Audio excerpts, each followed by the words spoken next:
Muy buenos días, último día de la campaña electoral del 28 de mayo, una campaña que ha saltado por los aires en su recta final, por lo menos para el Partido Socialista. Un socio del PSOE comprando votos en Melilla, candidatos del PSOE comprando votos en Mojácar, 3 candidatos del PSOE de Murcia, entre ellos la candidata a la alcaldesa de Albudeite, comprando votos, una escisión del PSOE y con la que gobiernan en La Gomera, investigados por compra de votos.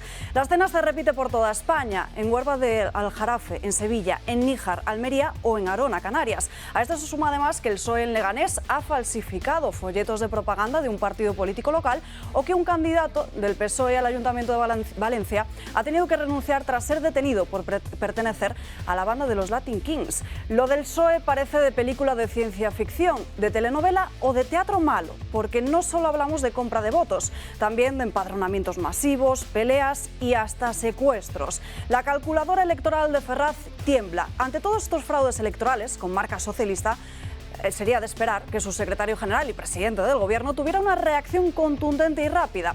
Pero ni de una u otra forma, ni a pesar de su ego desmedido, Pedro Sánchez ha querido salir públicamente a rendir cuentas. El telón se ha abierto y al descubierto el interés malvado de torcer voluntades y comprarlas. El intento de alteración de las bases de nuestro sistema democrático demuestra que el verdadero interés está en convertir España en una dictadura bananera al más puro estilo de Venezuela y Cuba.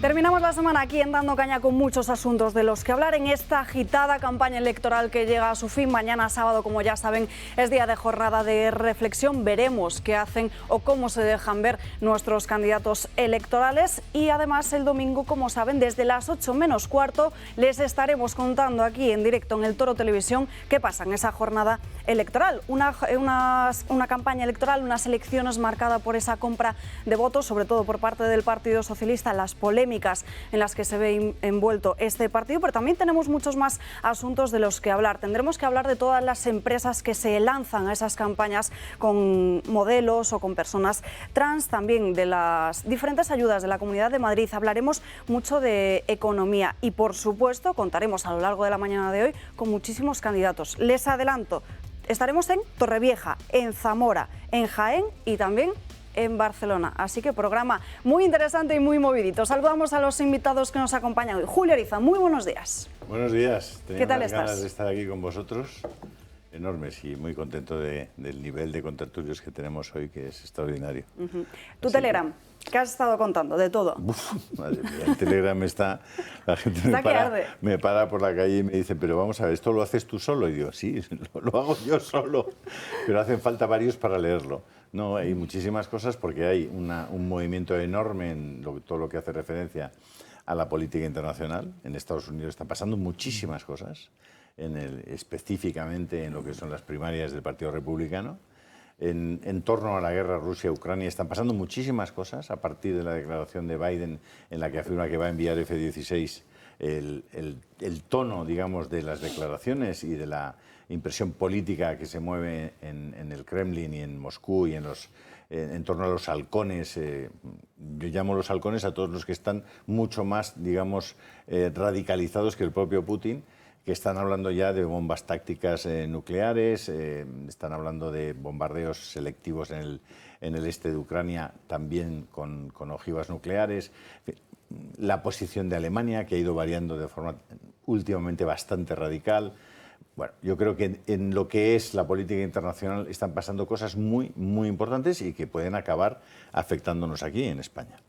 Y en la política nacional, ¿qué os puedo decir? Es que es un espectáculo en el que te preguntas cómo es posible que no hayan sido suspendidas las propias elecciones hasta aclarar un montón de cosas. Todo el voto por correo, por supuesto, debería ser anulado y no sé, ir a una reforma de la ley, digamos, que hace referencia a las contiendas electorales, que aclare y que pueda darle mucho más rigor a este asunto, porque si no, es que estamos en una democracia aparentemente fallida en muchos lugares de España, ¿no? Entonces, José María Francas, muy buenos días, ¿qué tal? Pues mira, expectante de cara al domingo. Entonces yo quería hacer, en vez de irme a las televisiones, que esta mañana son lo de siempre, el voto tal, el pueblo este donde han secuestraron a la candidata, todo este follón. Bueno, se lo contaremos también, ¿eh? Que es muy interesante, pero me parece que es más interesante hacer una breve reflexión sobre qué va a pasar este domingo o qué puede pasar, ¿no? Hombre, a ver, lo primero importante es que son elecciones municipales en toda España y autonómicas en algún sitio. Y para mí eso quiere decir que si un señor vive en un municipio donde la persona que ha hecho de alcalde lo ha hecho bien, lo que tiene que hacer es priorizar eso y premiar al que lo ha hecho bien y no complicarse más la vida, ¿no? Y en una autonomía pienso que lo mismo. Si estás contento con el que ha gobernado, no te compliques, ¿no? En segundo lugar, cosa que yo sí que matizaría, como en el fondo se han considerado como un plebiscito al gobierno de España, y de hecho son unas primarias de cara a las que vendrán después, pienso que cualquier voto que dé oxígeno a Sánchez es un error de bulto, en mi cabeza al menos. Con lo cual recomiendo que nadie dé un voto que dé oxígeno a Sánchez, ni directa ni indirectamente. Es decir, si sabes que alguien va a pactar con Sánchez, no hay que votarlo. Creo que eso, incluso moralmente, es bastante clave. Estamos ante unas elecciones que van a ser de bloques. Y hay un bloque que es la derecha y un bloque que es la izquierda. En este caso yo pondría calificativos, porque no creo que solo sea derecha e izquierda, sino que hay algo más detrás, ¿eh? Un bloque es un desastre y otro bloque un desastre humanamente y otro bloque no lo es tanto. Creo que en el bloque, diríamos, en el que yo me movería, hay dos partidos, el PP y Vox, y ahí, ¿cuál es el criterio que yo usaría? Pues para mí es muy fácil. Si uno prioriza lo que es lo antropológico, es decir, las cuestiones de fondo, si el aborto, si la eutanasia, si el LGTBI, es decir, los compromisos personales con cosas, creo que no le queda mucha más opción que votar a Vox. Si en cambio lo que prioriza es el adaptarse al terreno, el no tener aristas, un poco el relativismo, el gobernar desde la derecha pero sin molestar a nadie, entonces el PP queda muy bien porque es una figura perfecta. Con eso yo creo que uno se puede hacer una idea de por dónde va mi cabeza al menos. José Ramón Riera, ¿qué tal? Muy buenas. Hombre, es decir, hay una cosa que me tiene, no sorprendido, pero sí tremendamente alarmado. Es decir, que en el final de la campaña empiecen a salir tantos casos, es decir, como los que han aparecido en el tema electoral. Creo que es, y de un partido determinado, que es el Partido Socialista, creo que es determinante por un motivo, porque es que los propios socialistas han aprendido de su secretario general y presidente del partido cómo intentó cambiar las urnas en una votación en la elección en la cual le quitaron de secretario general del partido. Es decir, esto es ni más ni menos que lo que el hoy presidente del gobierno, entonces secretario general del Partido Socialista Obrero Español, intentó hacer cuando trampas, todo vale. Entonces, bueno, yo creo que siguiendo con lo que ha dicho Julio, con lo que ha dicho José María, es el momento de posicionarse en donde uno quiere estar. Y como dice Francas, cualquier voto hoy a la izquierda es un voto, es decir, el cual perjudica enormemente el futuro de este país. Eso por un lado. Y luego quiero dar una sola mención con respecto a un tema, y ese ojo, es decir, que la secretaria del Tesoro de los Estados Unidos ha dicho que se queda sin un solo euro, sin un solo dólar, como mucho el 15 de junio, y que o eso se arregla o entran en default. Y si Estados Unidos anuncia default, ojo, que la que se nos viene al resto del mundo es fina, ¿eh? Es decir, porque como no puedo pagar la deuda a Estados Unidos, es decir, el día 1 de julio... ¿Y Alemania ha entrado en recesión ya? Alemania ha entrado en recesión, preparémonos que nos viene... Es decir, lo que no nos esperábamos desde el punto de vista económico, ¿eh? Y Riera, que nuestros espectadores hoy estén bien pegaditos en casa a la pantalla porque les vamos a dar una buena noticia. Por lo menos uno de ellos que acierte una de las cuestiones que vas a plantear tú hoy en esta mesa va a entrar en el sorteo de tu libro. Efectivamente, es decir, y se lo voy a entregar si es madrileño en la Feria del Libro, si es de Barcelona se lo entregaré el día 7 en la librería Byron, en donde estaré con Sociedad Civil Catalana, es decir, presentando el libro. Y si es del resto de España, pues se lo mandaré por correo a su dirección. Pero La pregunta no es sencilla, que se preparen porque hay que responder quiénes son los 3 peores países desde el punto de vista de gestión económica durante la pandemia y la guerra de Ucrania. Que vayan buscando tu cuenta de Twitter para que estén pendientes y cuando sepan esa respuesta que te contesten a un tuit que luego además les mostraremos. Mariano Calleja, muy buenos días. Llegamos al final de la campaña electoral. Algo así, vaya final de campaña y vaya campaña de vergüenza que hemos tenido, ¿no? Y esta traca final, desde luego, es que saca los colores a todo el país, pero en concreto a un partido que es el partido que está gobernando España ahora mismo. Yo creo que estamos ante un caso de corrupción. O sea, hay que decirlo claramente, es corrupción política y además es uno de los casos de corrupción política más graves que pueden existir porque atacan al corazón del sistema democrático como es el sistema electoral, como son unas elecciones, ¿no? Yo creo que el escándalo mayor es que el presidente del gobierno y el secretario general pues esté escondiendo, que no esté dando la cara, que no esté dando explicaciones y desde luego tiene que aclarar y dar explicaciones cuanto antes. Es decir, el escándalo es mayúsculo, yo estoy de acuerdo con lo que decía Julio, es decir, esto, yo no sé si hay que suspender todas las elecciones, pero desde luego los municipios que se han visto afectados habría que revisar lo que está pasando y suspender las elecciones, porque se ha puesto en duda el sistema. Se ha puesto en duda, desgraciadamente, porque es lo peor que nos podía pasar ya, que se pusiera en duda nuestro sistema electoral. Bueno, pues en esos municipios es que con pruebas, con investigaciones y con datos, se está viendo que había corrupción política ahí. Por lo tanto, yo creo que celebrar las elecciones dentro de 2 días en estas circunstancias es bastante temerario.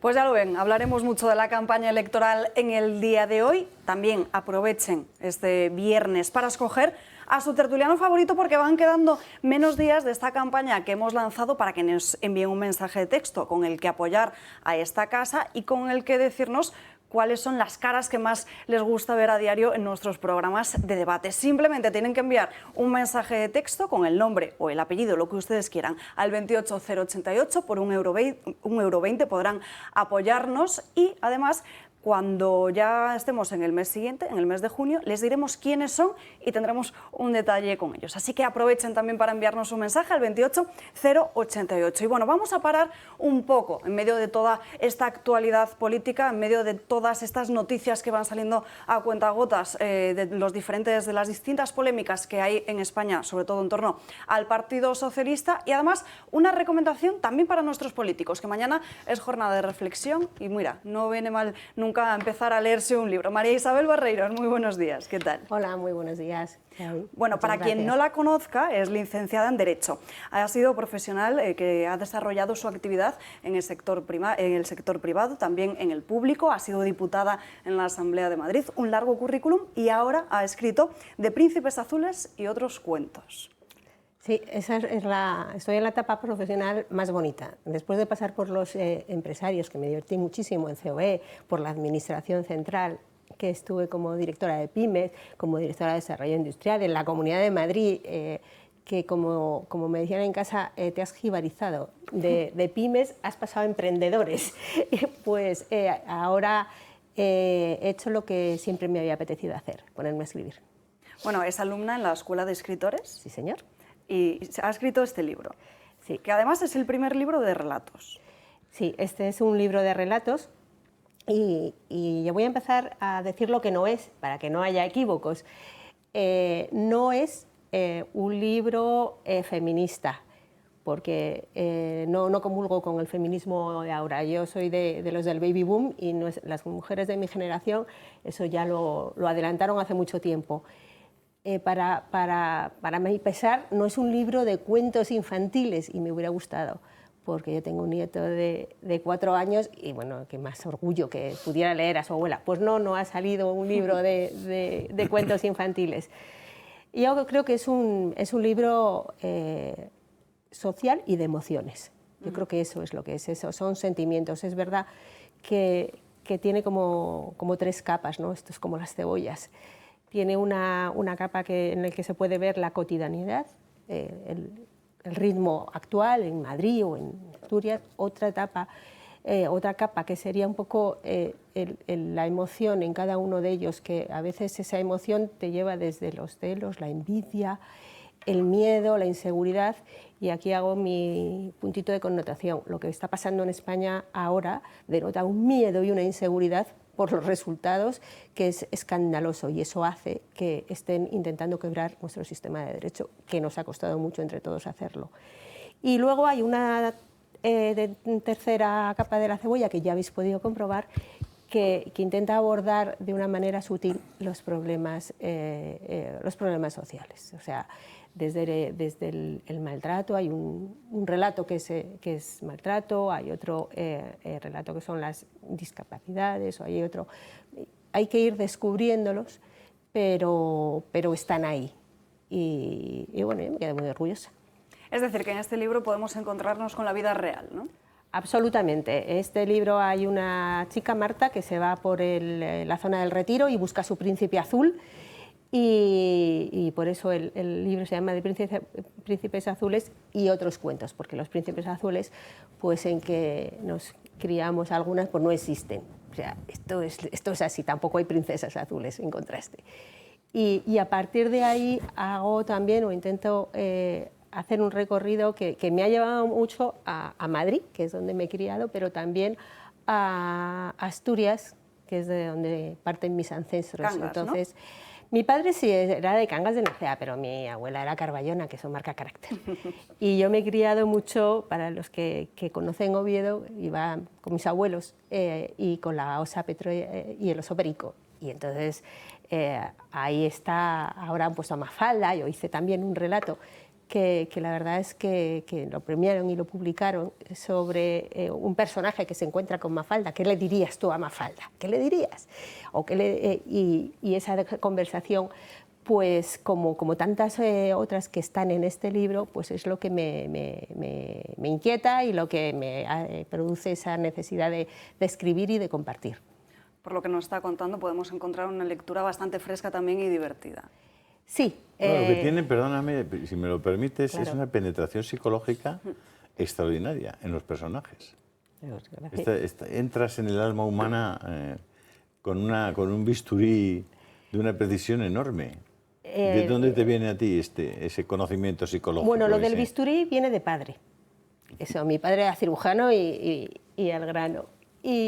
Pero lo del conocimiento psicológico es que, como los que estamos en esta mesa, son muchos años de estar en la vida profesional, personal, de observar, porque lo más importante es observar cómo funciona la gente en los momentos difíciles.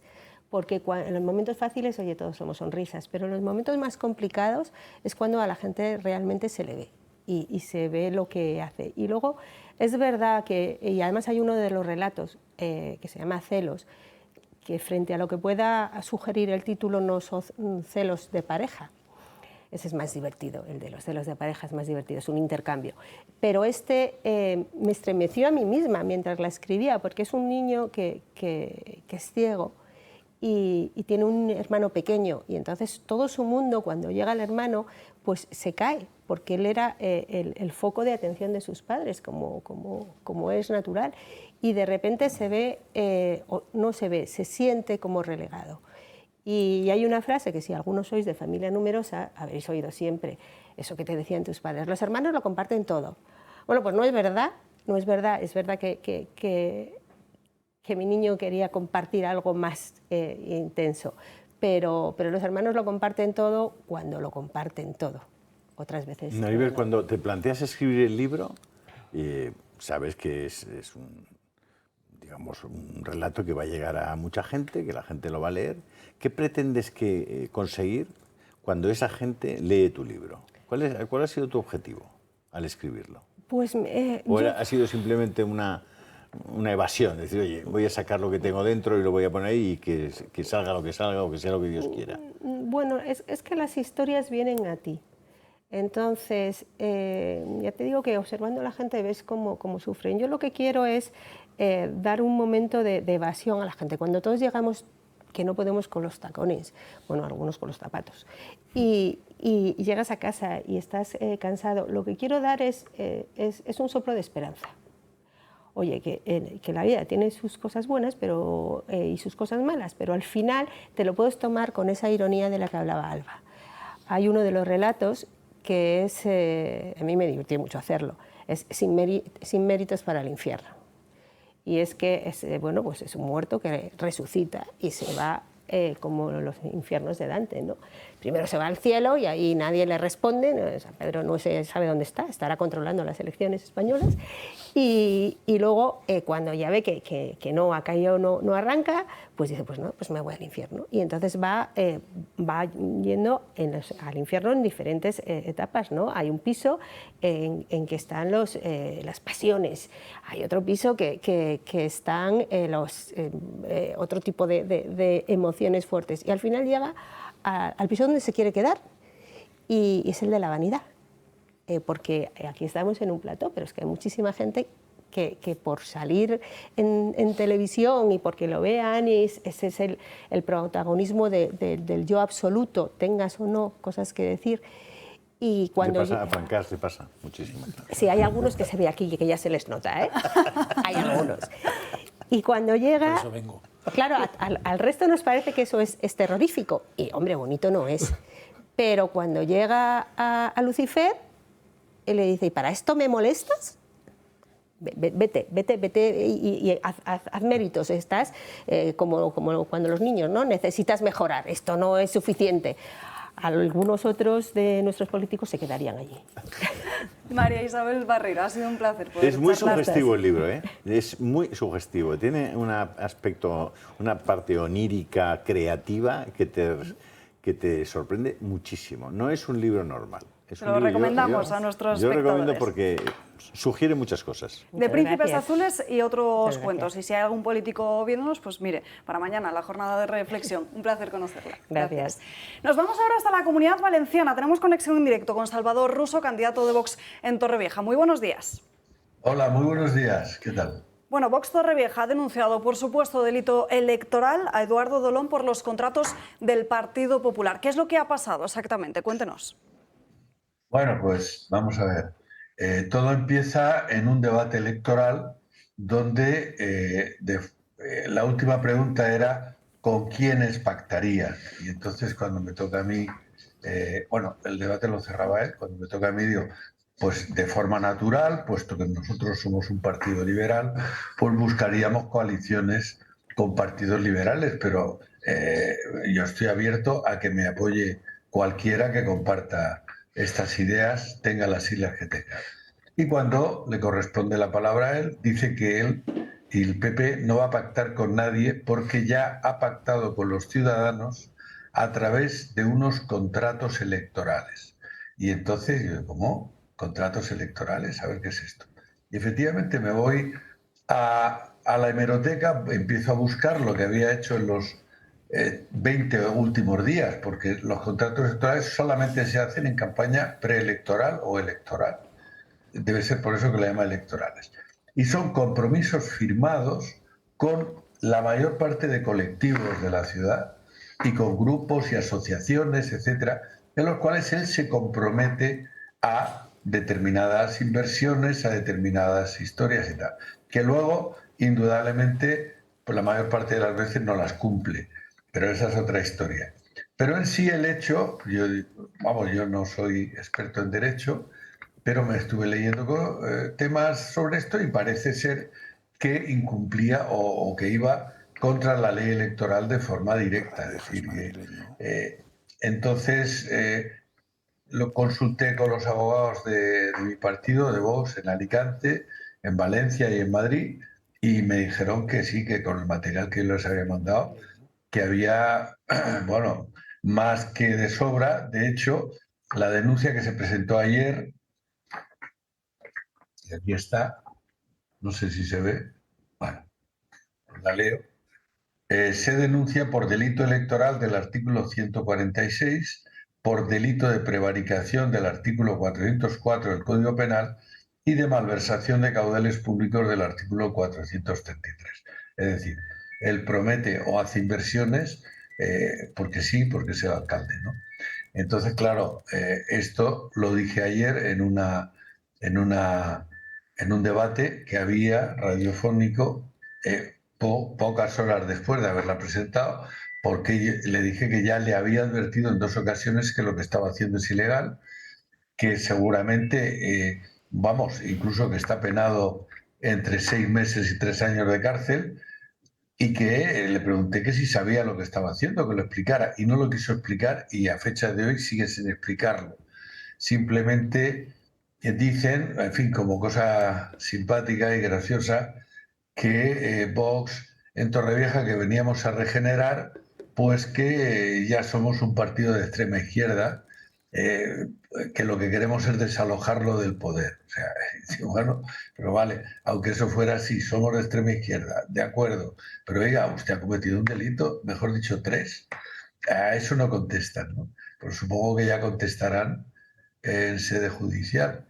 Entonces el sistema, bueno, hay un sistema más burdo que lo que está haciendo el Partido Socialista por toda España, que es comprar directamente en la puerta de correos los votos para que entren, lo pidan y ellos metan su papeleta y la envíen. Y una forma más sofisticada, que es comprar voluntades. Incluso hay un momento en el cual una concejala del Partido Popular les recuerda a las comparsas de carnaval, que aquí hay un carnaval muy bonito y muchas comparsas y tal, les recuerda que han pasado en los últimos años de un apoyo del 20% al 80%, les insiste que tienen que seguir haciendo esto, y para conseguirlo pues hay que apoyar a Eduardo, que en ese momento iba a un mitin en Valencia, porque él también va como, o sea, él es, pluriempleado, porque se presenta para alcalde, pero también para diputado autonómico. Y para apoyarlo, para que saliera y para que quedara muy bien, pues les invita a llenar 2 autobuses con todas las historias del carnaval, desplazarse a Valencia, gastos pagados, a no sé qué, para apoyar a su candidato, y él sabrá cómo recompensaros por tal. O sea, bien, y todo va en esa misma línea siempre. Entonces esto nos pareció, a mí, bueno, ya digo, yo soy médico, no tengo formación jurídica, pero lo primero que hice fue consultar con los equipos de Vox, y me dijeron que sí que había fundamento sobrado. Claro, pues Salvador Russo, ha quedado clarísimo. Muchísimas gracias. Nos encantaría seguir poder charlando con usted, pero tenemos un programa muy movido por los distintos ayuntamientos de España. Le deseamos mucha suerte este domingo 28 de mayo. Un placer. Muy bien, muchas gracias. Un placer haber estado un rato con ustedes. Gracias. Salvador. Un abrazo, Julio, querido amigo. Gracias por invitarme. Hasta pronto. Vale, hasta pronto. Adiós. Atención todos los que nos estén viendo, cojan su teléfono móvil y escriban Julio Ariza, Josep María Francas, Riera, Mariano Calleja, el nombre que ustedes quieran de todos los tertulianos que pasan por esta mesa a lo largo de los días y semanas. Porque, como saben, seguimos insistiéndoles, el domingo tienen que elegir a sus alcaldes y presidentes autonómicos, y además tienen que elegir a su tertuliano favorito del Toro Televisión. Simplemente nos tienen que enviar un mensaje con el apellido o con el nombre al 28088.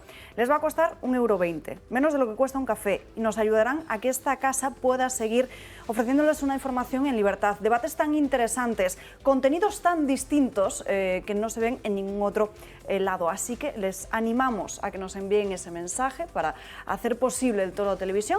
Y luego, a principios del mes que viene, les diremos quiénes son sus tertulianos favoritos. Pausa para la publicidad y seguimos en esta ruta en el último día de campaña electoral. ¿Y por qué lleva usted la mascarilla? Ah, para el olor a marihuana. Pues nada más que delincuente es lo que se meten ahí y no hay manera de echarlo. Estoy trabajando aquí con un olor a marihuana. Si ves que te viene un poquillo abajo con el calor, pues andas así en cualquier patio, ya tengo que hacer lo mío. Yo no soy como ustedes los españoles, que os gusta mucho vivir de las rentas mínimas y de las pagas. Yo no. Por eso, o sea, yo salgo a la calle a las 7 de la mañana a luchar por lo mío. Por eso te digo que de aquí no me echa ni Cristo.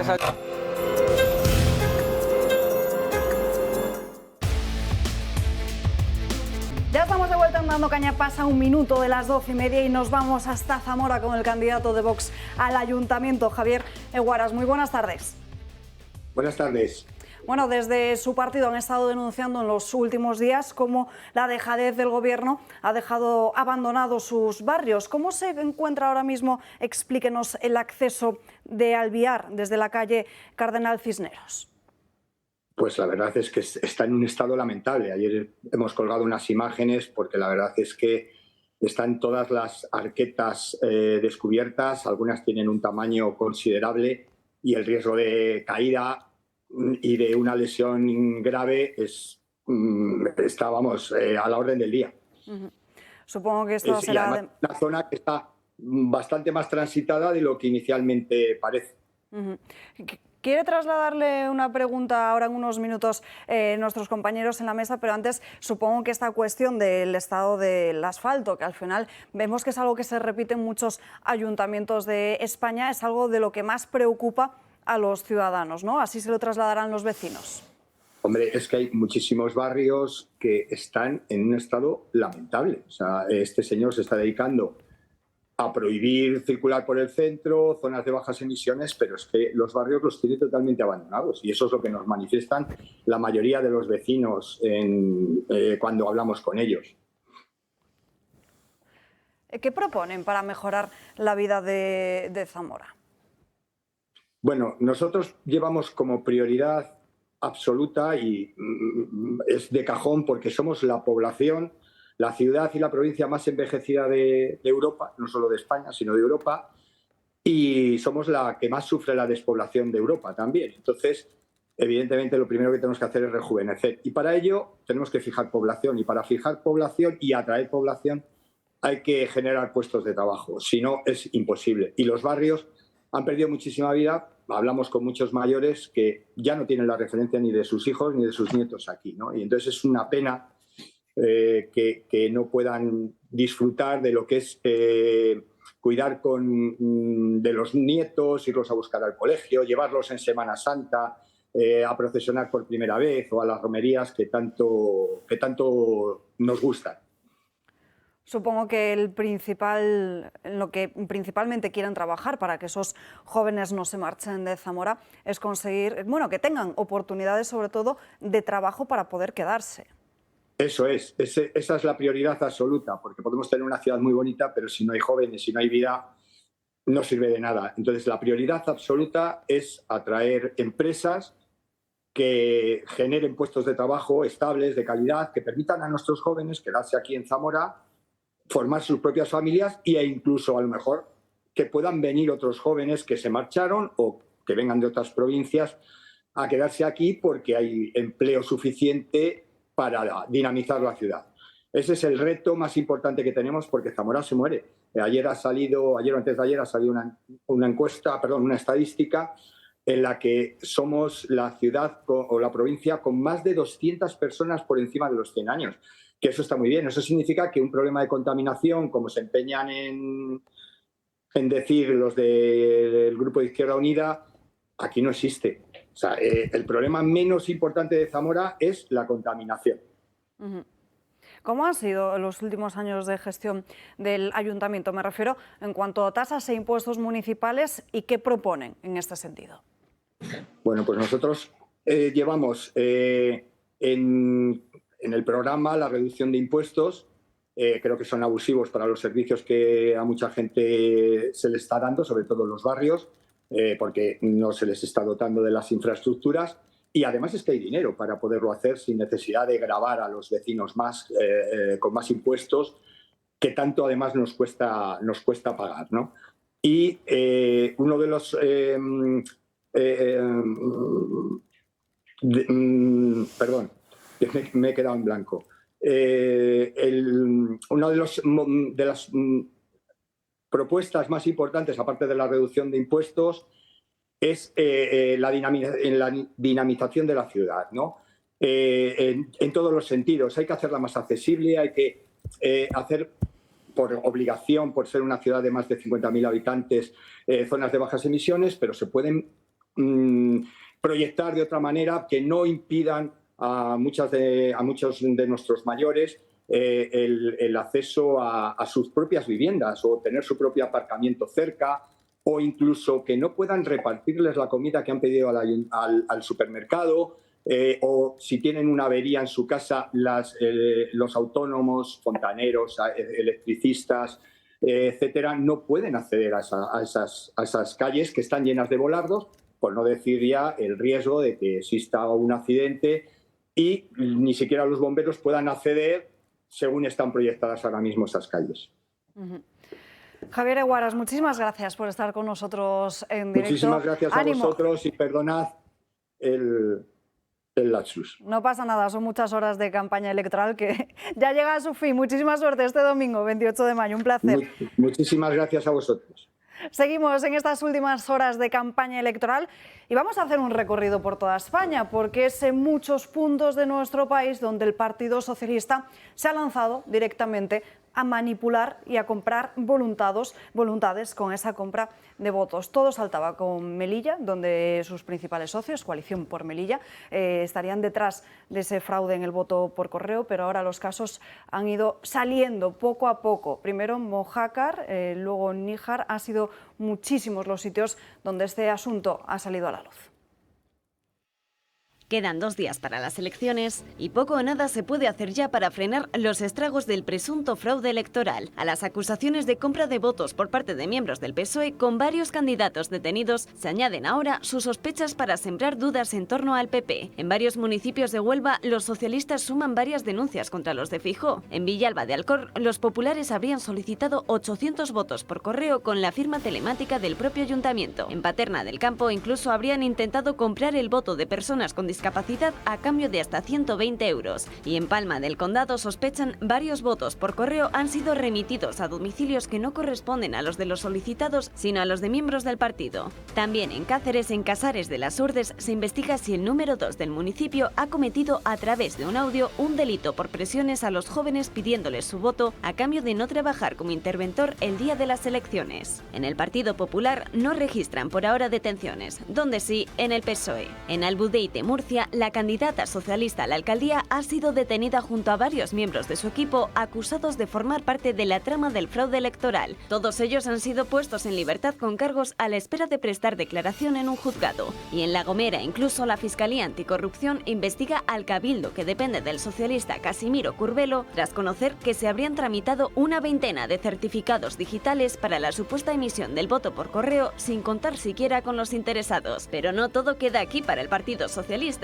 En Huévar de Aljarafe, la Audiencia Provincial de Sevilla ha ordenado procesar a 2 exalcaldes del Partido Socialista investigados por la compra de votos en el pasado. Y por si todo fuera poco, en Zamora también se investiga al alcalde de Moraleja de Sagallo, ex del PSOE, tras denunciar los socialistas una posible irregularidad en los votos por correo. Y es que el alcalde habría solicitado el voto de al menos 50 internos de una residencia de mayores del propio municipio.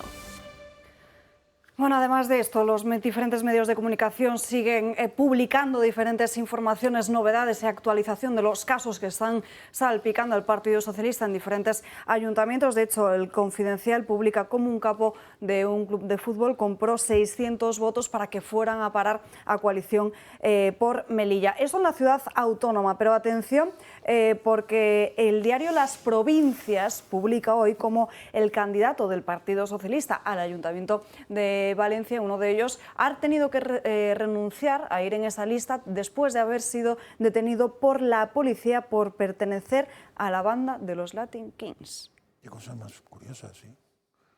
Sí.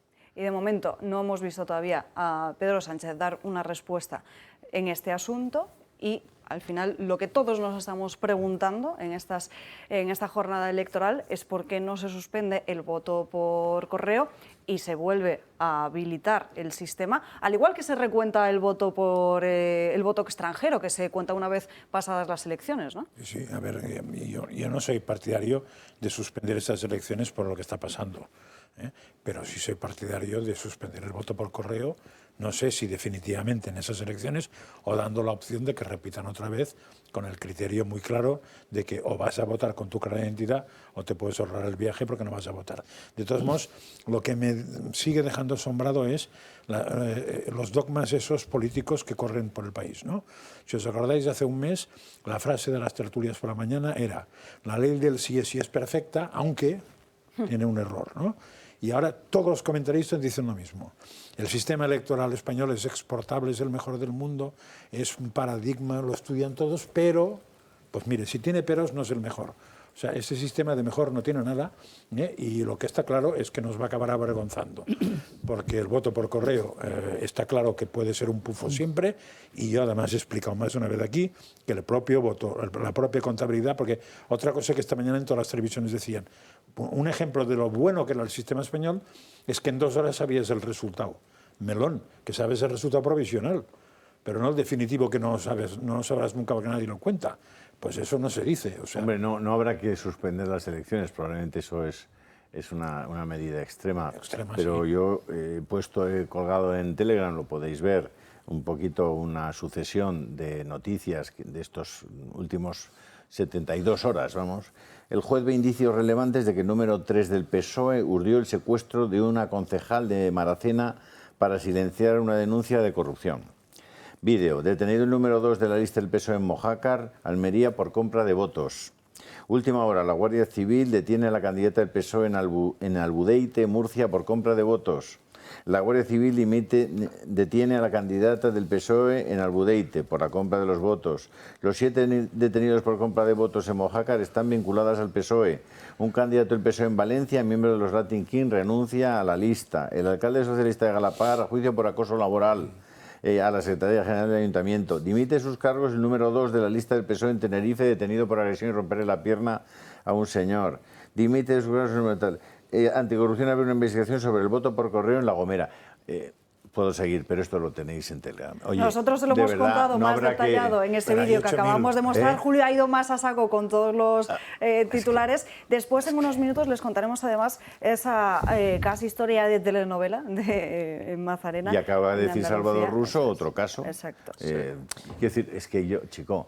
Oye, pero ¿en qué país vivimos? Pero eso yo es creo, otro tema. Pero a ver, yo creo que es verdad que extender la duda sobre todo el sistema a mí me parece contraproducente. Ahora bien, en los municipios concretos donde ha habido denuncias, donde se está demostrando, porque hay detenidos y hay una investigación policial y judicial detrás, que se ha producido una compra de votos, yo creo que a 2 días de las elecciones es muy arriesgado celebrar esos comicios. O sea, yo creo que en esos, pero con esos votos que son importantes. ¿Pero tú crees, Mariano, que el voto por correo hoy en España es seguro? A ver, el voto por correo se ha demostrado. A mí lo que me llama la atención, Julio, es que tenemos una ley electoral de 1985 y estamos descubriendo en 2023, es decir, 38 años después, que tiene un agujero importante el voto por correo. Como es una cosa tan sencilla como enseñar el DNI cuando vas a votar para que se sepa que eres tú el que deposita tu voto. Es decir, siendo las cosas así, ¿cómo podemos mantener, sabiendo lo que está ocurriendo con el voto por correo, y no anular directamente el voto por correo? Bueno, pero eso tendrá que ser después. Ahora mismo, mientras no se demuestre, o sea, se está demostrando en sitios concretos. Donde se demuestre, pues habrá que investigar y llegar hasta el final. Y yo creo que a 2 días de las elecciones, pues yo sí que creo que hay que tomar alguna medida, porque, en fin, porque está bajo sospecha lo que está ocurriendo en esos municipios. Ahora, de ahí a suspender todo el voto por correo, a mí me parece que la gente que conoce tampoco se puede llegar hasta los procesos electorales desde dentro, apoderados, interventores, gente de los 2 grandes partidos, te cuentan que el gran fiasco en los temas de recuento de votos estaba en el volcado. Cuando volcabas, las sacas, estaban todos allí, ¿no? Es decir, el apoderado del PP, el del PSOE, de tal. Y entonces, ¿qué hacían? En vez de decir, oye, nos quedamos aquí todos, volcamos, vamos voto por voto, decir, al PSOE, al PP, a no sé quién, a no sé cuántos, y todos certificaban que efectivamente ese voto era de ese. ¿Qué es lo que pasa en los últimos 10 años? Según me cuentan. Pasa que en vez de hacer el volcado y todos tal, dicen, no, hacemos el volcado y cada uno cuenta una parte. Bueno, pero eso ni más ni... No, claro, pero ojo, cuidado. Y cada uno... Entonces dice, oye, tú cuentas estos, claro. Tú cuentas, y no tenemos que estar aquí hasta las 12 de la noche contando. Pero lo hacemos en media hora y nos vamos para casa. Pero los interventores ya apoderados admiten esa forma de recontar. Lo han admitido en el pasado en muchos sitios. Pues tela, Pues vaya interventores. Claro. Vaya apoderados de oferta. Entonces, ahí había una... Vamos, es decir, al final, en todo el proceso... El gran problema de decir, oye, esto se ha hecho bien o se ha hecho mal, es que se destruyen los votos físicos. Claro. Es que no queda la prueba de los votos físicos. Es decir, cosa que es inexplicable. Los votos físicos tienen que seguir allí, tienen que quedar en algún sitio. No, eso está claro. ¿Se destruyen cuándo? En esa misma noche. Pues ya no están. Ya pasan a un iPad y ese iPad lo pasa... Eso es otro error de bulto. Bueno, lo del iPad es lo que yo explicaba aquí, que lo que consiste en el iPad es que el iPad en teoría es para tener el recuento provisional. Pero después es obligatorio que 3 días después la Junta haga el recuento formal, el general. Tiene que tener los votos. Claro, tiene que tener los votos físicos. Con las actas firmadas por todos. Es con las actas. Con las actas bastaría. Es con las actas. Pero ni siquiera se hace eso en España. O sea, lo que con el iPad es el provisional, ya va a misa y nadie hace el general. Con lo cual ahí hay otra fuente de bufo. Porque si el del iPad, por lo que sea, cambia el iPad... Una cosa decisiva es que tienes que tener un interventor en cada mesa, en cada urna. Claro. Tienes que tenerlo, porque si no, llega un pueblecito del País Vasco y ya puedes votar lo que quieras votar. Ahí hay solamente un interventor de Bildu, otro del PNV y otro de Eusko no sé qué. Si vas a Fuenlabrada no será... No sacas un voto jamás. Ya, si vas a Fuenlabrada no será Bildu, pero será otro partido. El papel de los interventores es fundamental y se lo tienen que tomar en serio. Es decir, yo la práctica que has comentado, Julio, es que, por favor, ya está bien. O sea, si eso es así, que desde luego no lo dudo si lo estás contando, a mí me lo están contando pero no puede ser. Es decir, ahí tiene que haber alguien que controle por arriba de alguna manera, porque eso ya es un cachondeo directamente. Pero con todo lo que estamos diciendo aquí es como para plantearnos en España el voto telemático, que es una opción pues, que se ha puesto sobre la mesa para el futuro. Es decir, vamos a garantizar primero que las cosas salgan perfectamente bien con el sistema que tenemos y luego ya nos plantearemos el día que haya el telemático, yo creo que nos podemos ahorrar de votar.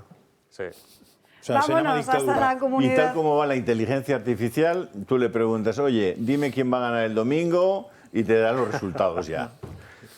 Vámonos hasta la Comunidad de Madrid y atención a la entrevista que ofrece hoy Isabel Díaz Ayuso en el diario El Mundo, al estilo de otro dirigente del Partido Popular que les mostrábamos ayer. Isabel Díaz Ayuso también rechaza un gobierno con Vox. Dice que no quiere renunciar a más proyectos por su bloqueo ideológico. A 2 días de que se celebren los comicios, la presidenta de la Comunidad de Madrid, la candidata del Partido Popular, dice que aspira a la mayoría absoluta y rechaza a Rocío Monasterio. Rocío Monasterio, que por cierto ayer estuvo en El Gato al Agua, luego les mostraremos cómo se refería a ese posible pacto con el Partido Popular. Luego fíjate que no dice Isabel, que estuvo muy bien. Aquí yo estuve viendo la entrevista que le hizo José Javier Esparza el otro día y me gustó mucho, tanto entrevistador como entrevistada. Pero dijo cosas distintas a las que está diciendo en el diario El Mundo hoy. Dijo cosas... A menos ese titular no sería de la entrevista de aquí. No sería de la entrevista aquí en absoluto, ¿vale? Si Isabel Díaz Ayuso cree que Vox es un problema porque le bloquea temas ideológicos, pues todo el mundo sabe cuáles son los temas ideológicos en los que Vox está comprometido y está implicado. Entonces, tendrá que explicar qué temas ideológicos. Y ya he dicho al principio que si alguien en el entorno de la derecha quiere votar según cuestiones antropológicas, no tiene muy fácil, no lo tiene muy difícil. Y si quiere votar sobre cuestiones más bien de cambalache, tampoco. Sí, Vox, pero la gente tiene que saber, decir, cuestiones antropológicas. La antropología es una ciencia... He dicho ejemplos, he dicho aborto... No, pero digo que la antropología... Claro, la antropología... ¿Quién ha leído un libro de antropología aquí? A ver, alguien levante la mano, que levante... Muy poca gente, ¿no? Y si preguntas en qué consiste la antropología, pues es difícil de definir. Del hombre. Bien, dicho eso, ¿qué es antropológico en Madrid? Pues es muy antropológico en Madrid que los niños que tú tienes puedan ser educados como tú quieres que se eduquen. Esa es la primera y más importante antropología. Total, pero está ahí todo. Básica. Hasta Libby es la segunda, la primera, llamadle como queráis. La sanidad, que un niño que está en el vientre de su madre tiene que ser protegido al 1000%. O sea, al 1000%. Hay que protegerle a tope. Que si un niño que se siente homosexual quiere hacer una terapia de reversión, la pueda hacer sin que la Comunidad de Madrid, con su ley actual, le pueda meter 600.000 euros de multa al terapeuta. Eso es antropología. Sí. El que yo pueda estar tranquilo de que no me van a llamar del colegio para decirme que mi hijo se siente niña o mi niña se siente niño y que si yo no me pongo en paralelo con esa petición van a ir al juez y me van a quitar la custodia del niño o de la niña. A ver si lo entendemos. O sea, que no son temas... No, son mucho más importantes que los temas económicos. Son temas vitales. Claro, son temas decisivos para la vida de la gente, especialmente de los niños. Eso Isabel tiene que saberlo. Y tiene que tener a alguien al lado y fuerte para que le recuerde que no se puede hacer cualquier cosa en esos temas, porque nos jugamos la vida. Y vamos a ver qué fue lo que dijo Rocío Monasterio ayer en El Gato al Agua sobre ese posible pacto con Isabel Díaz Ayuso. La señora Díaz Ayuso, desde luego, si quiere los votos de Vox, tendrá que respetar a los votantes de Vox. Respetar a los votantes de Vox. Y a Vox lo que le importa es que se hagan las políticas. Desde el 30 de noviembre nos dejaron de contestar el WhatsApp, yo no sé por qué, nosotros seguimos tendiendo la mano, algún día lo entenderemos. A mí no me sirve de nada llegar al poder para no hacer nada. Es que no, lo que tenemos que hacer es derogar la ley trans, acabar con la ocupación, acabar con la inseguridad en las calles, proteger a la familia. Mariano. A ver, que Isabel Díaz Ayuso diga que no quiere un gobierno de coalición con Vox a estas alturas es bastante sencillo porque todo indica, las encuestas y los tracking que se ha conocido esta semana, que se están conociendo, que el domingo puede haber una mayoría absoluta. Entonces, pero no es un tanto arriesgado a 2 días de campaña. Bueno, ella lo tiene bastante seguro. Lo que pasa es que ella distingue entre la comunidad y los municipios. Yo he hablado con ella y ella en los municipios da totalmente vía libre a los posibles alcaldes que tenga el Partido Popular para pactar con Vox de la manera que necesiten, ya sean apoyos puntuales para la investidura de los alcaldes, la elección de los alcaldes, o coalición, o el acuerdo de gobierno que consideren conveniente, pero ella no va a impedir en ningún caso ningún acuerdo en los municipios de Madrid del Partido Popular con Vox. Incluso lo ve muy bien, es decir, que se produzca y por qué no. Y yo, respecto a las cuestiones antropológicas de las que estabais hablando antes, a ver, yo creo que Isabel Díaz Ayuso precisamente lo que tiene respecto al resto del Partido Popular es que sí queda la batalla cultural, que se llama la batalla ideológica, desde luego mucho más que Feijóo o mucho más que otros varones o otros dirigentes del Partido Popular, y por eso Ayuso, en concreto en la Comunidad de Madrid, ha conseguido captar una buena parte del votante de Vox. Es decir, Vox en la Comunidad de Madrid tiene menos voto de media que en el resto de España, que en el conjunto de España, y eso es porque Ayuso ha sabido captar una parte de ese voto. Y sobre el asunto concreto del aborto, a mí me ha llamado la atención una entrevista que ha tenido esta mañana Isabel Díaz Ayuso. Se ha referido al aborto prácticamente sin que se lo preguntaran, pero ella se estaba refiriendo a los votantes de Vox, que también se los quería traer en estos últimos días. Y ha dicho una cosa muy sencilla, dice: yo no estoy a favor del aborto, no quiero que se mutile a nadie. Es decir, su mensaje ha sido claro.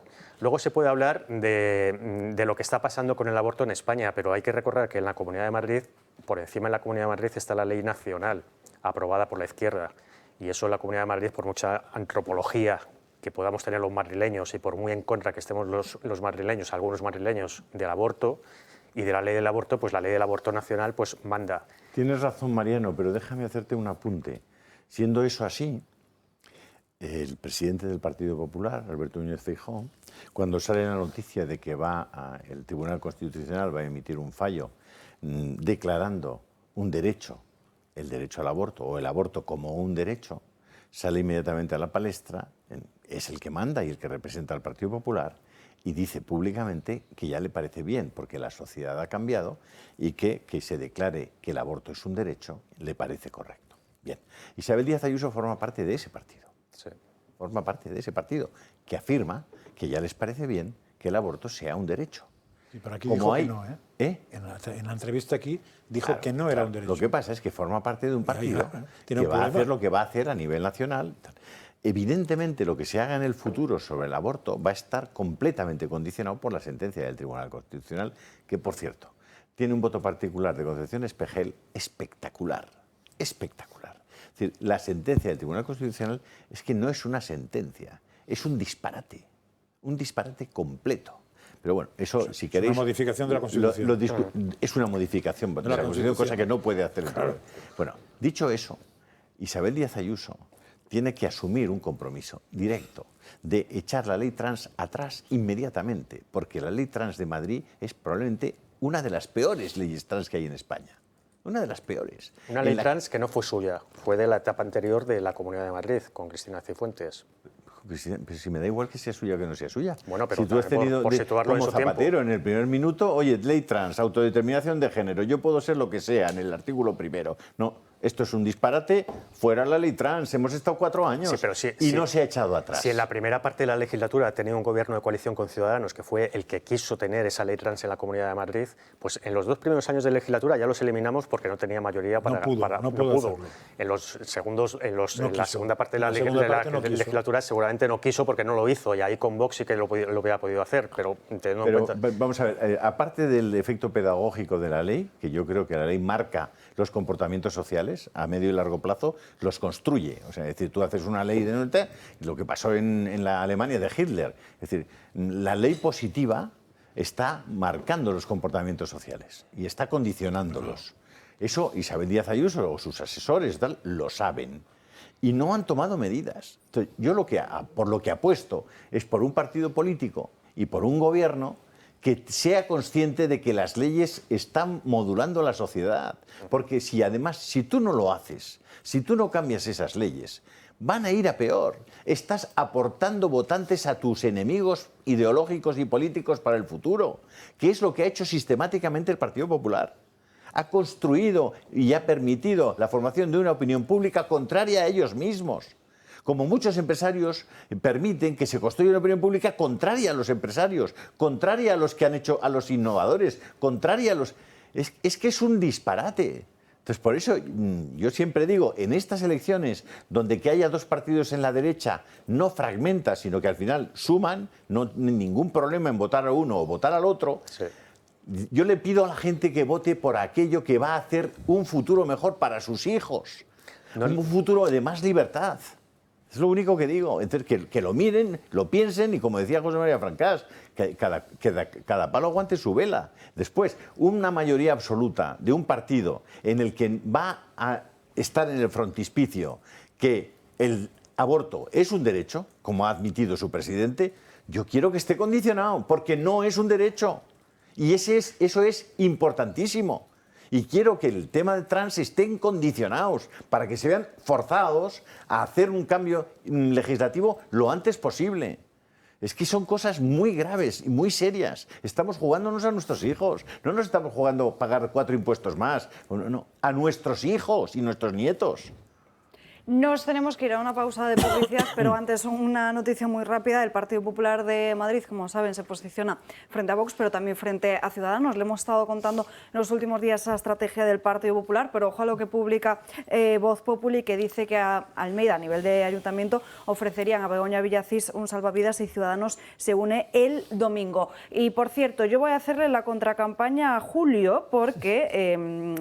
ya me imagino yo por dónde van a ir los mensajes de texto de los tertulianos favoritos, porque en el canal de YouTube, Julio, eres el favorito de todos los que nos están viendo por esta red social, con un 72% de los votos. Así que yo les animo a votar a Francás, a Riera o a Calleja. ¿Es voto por correo tuyo?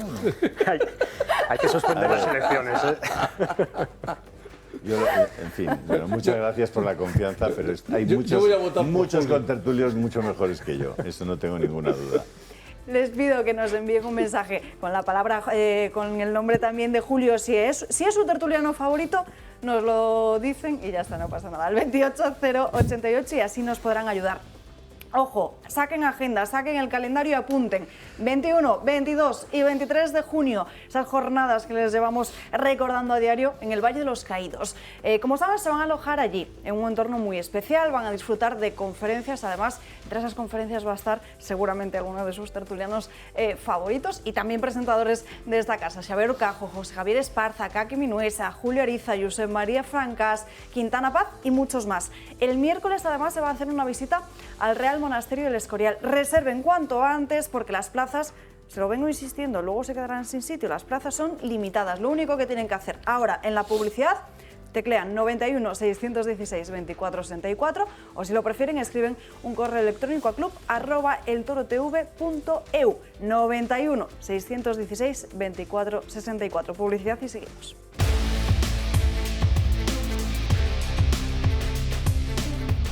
Vuelta en Dando Caña, pasan 3 minutos de la 1 en punto de la tarde. Me chivan por el pinganillo que tenemos una noticia de última hora porque Julio ha pagado 200 euros para que le voten como el tertuliano favorito. Llevamos, por lo que me dicen, es una broma, llevamos por lo que me dicen 170 votos en YouTube. Mensajes de texto no sé cuántos, pero le animamos a que nos lo pidan. Y si Ana Gullo también es su presentadora favorita, pues nos lo dicen. Ana, muy buenas tardes. Crónicas de Manicomio. Muy buenas tardes, Alba.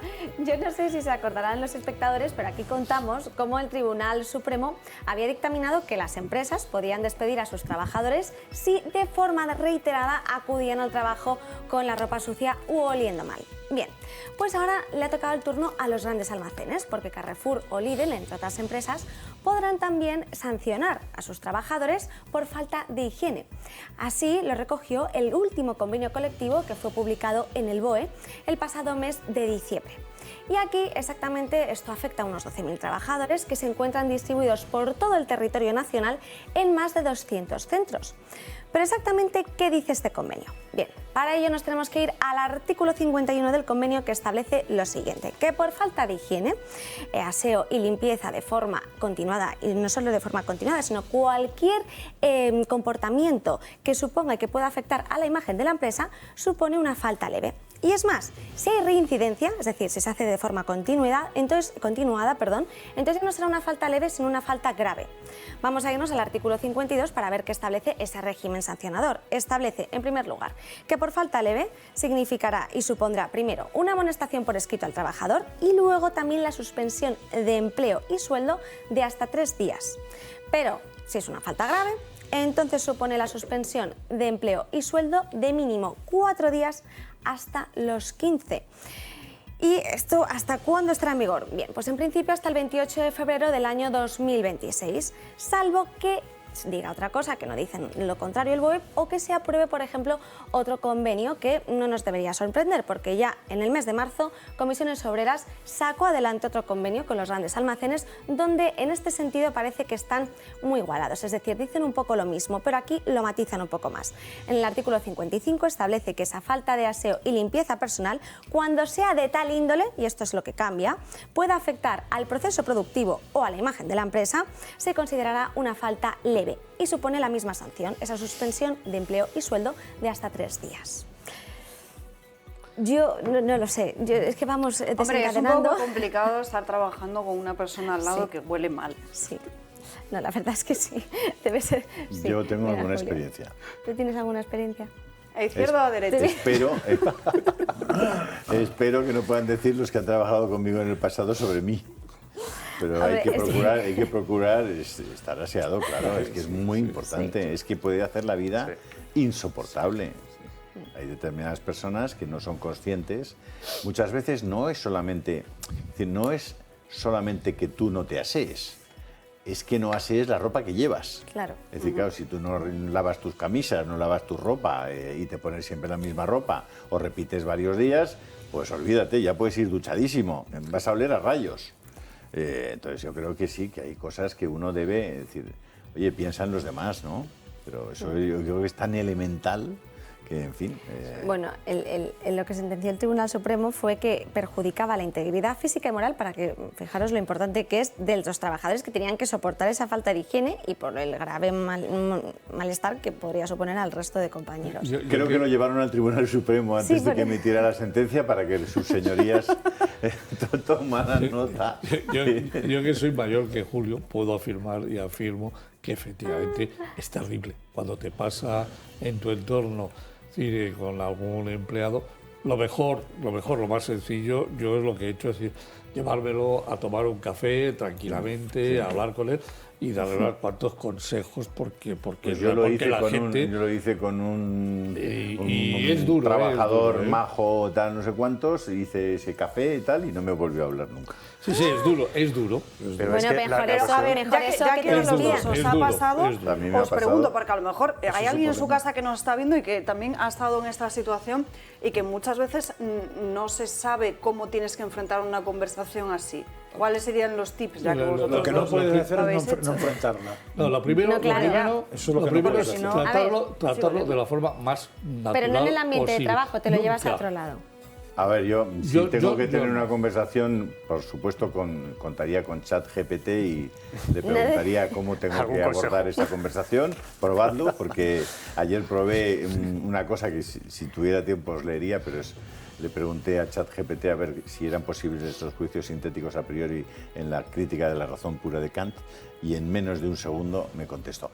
Pero inmediatamente le dije, bueno, pero explícamelo para un niño de 8 años. Y también me contestó y bueno, flipé con la respuesta. Cuidado con la inteligencia artificial. Y la otra noticia que nos trae ahora. Pero déjame decir, imagínate que tienes a un trabajador que tiene un problema de olor corporal, por ejemplo, ¿no? O de aliento, que es otra de las cosas de las que no se habla, y que puede hacer insoportable o insufrible mantener una conversación con alguien. Pero hay veces que ves que cuando estás hablando de tal, la gente se aleja uno del otro y dices, ¿qué estará pasando? Pues está pasando que es imposible. La halitosis es una enfermedad, o sea, está descrita, ¿no? Entonces, yo creo que lo primero que hay que decirle es lo buen tío que es. Y lo bien que hace todo, y cómo le quiere la gente. Tal, coño, hay un detalle, joder, que deberías cuidar un poco más. Y entonces pues ya entras en tal, oye, joder, igual no tienes a nadie en casa que te ayude para lavar las camisas, o le mantienes una conversación en positivo todo el rato, y el elemento negativo pues es un elemento anecdótico, no esencial de la conversación, ¿no? Con lo cual al hombre pues le vas animando también y dices, oye, pues esto, sí, cuídalo, a mí me pasa también, le puedes decir, ¿no? Oye, pues yo también a veces tal, no sé cuánto. Es decir, lo incorporas a una cierta normalidad, pero de la que tiene que salir en algún pequeño aspecto, ¿no? Entonces yo creo que ese tipo de conversación bien pensada y queriendo a esa persona y tratando de ayudarle y de apoyarle y tal, pues puede salir bien. Si es una persona muy soberbia y que no acepta ninguna reconvención, ninguna corrección fraterna, ninguna cosa parecida, pues está perdido, pero entonces es que mejor que esté perdido, porque está haciendo la vida imposible a los demás, ¿no? La siguiente noticia que nos trae hoy Ana de inteligencia artificial, estén atentos. Porque tiene que ver además con una nueva estafa que sobre todo se está produciendo y se está disparando en China. Esta nueva estafa consiste en usar inteligencia artificial para clonar no solo la voz, sino también la imagen de nuestros seres queridos. De hecho, lo que han usado en China es directamente la aplicación de WeChat, que es como si aquí hablásemos de WhatsApp, donde de repente pues por esta aplicación sí que te llaman desde otro servidor, no con el mismo móvil de la persona que tú conoces, sino con otro número de teléfono, pero claro, al hacerte esa videollamada es la voz y la imagen, por ejemplo, este caso particular que vamos a contar de tu mujer o de tu madre, pero este caso es de tu mujer. Lo ha contado así un chino que vive en el norte de China, en el que contaba que él de repente le llamó a su mujer por videollamada y le dijo que necesitaba 3.600 euros para poder afrontar un accidente que acaba de tener en coche, que había tenido un problemón con la otra persona y que por favor que necesitaba resolverlo de forma urgente. Él hizo la transferencia y ahí ya la habían pillado. Aquí, ¿qué ocurre? Que claro, como es una videollamada con los mismos gestos, el mismo tono de voz que la persona que tú conoces, caes en la trampa y no piensas que puede ser ningún otro tipo de estafa o de delito como es en este caso. Y aquí consiguieron en concreto hacerse con estas imágenes de la persona porque ella es muy conocida en China, ya que tiene un canal de cocina muy famoso. Entonces de ahí cogieron los cortes de la voz y con esa inteligencia artificial, que es lo que se conoce como deepfake, que hacen esa inversión de todas nuestras imágenes y nos replican y nos clonan, entonces le puedo engañar. Pero es alucinante porque esto ya ocurría con la voz, por ejemplo, con las llamadas sí que estaba ocurriendo sobre todo aquí, pero ahora ya han dado como el salto de imagen y voz. Y lo peor es que hay muchísimas empresas en las que esto puede estar al alcance de todos. Por ejemplo, está la empresa Eleven Labs, que es una startup que lo que hace es sintetizar la voz y que a medida que la vas usando se va perfeccionando. Entonces tú puedes acceder a los servicios y, claro, no creéis que os cueste mucho dinero. Esto cuesta entre los 5 euros a los 300 euros en función del límite de audios que tú quieras hacer. A mí no me pueden llamar así. Porque si me llama mi mujer pidiéndome 3.600 euros, ella sabe perfectamente que yo no tengo 3.600 euros. Por tanto, sí, es imposible. Tenías cara de que ibas a decir alguna maldad así maléfica o ha sido menos de lo que...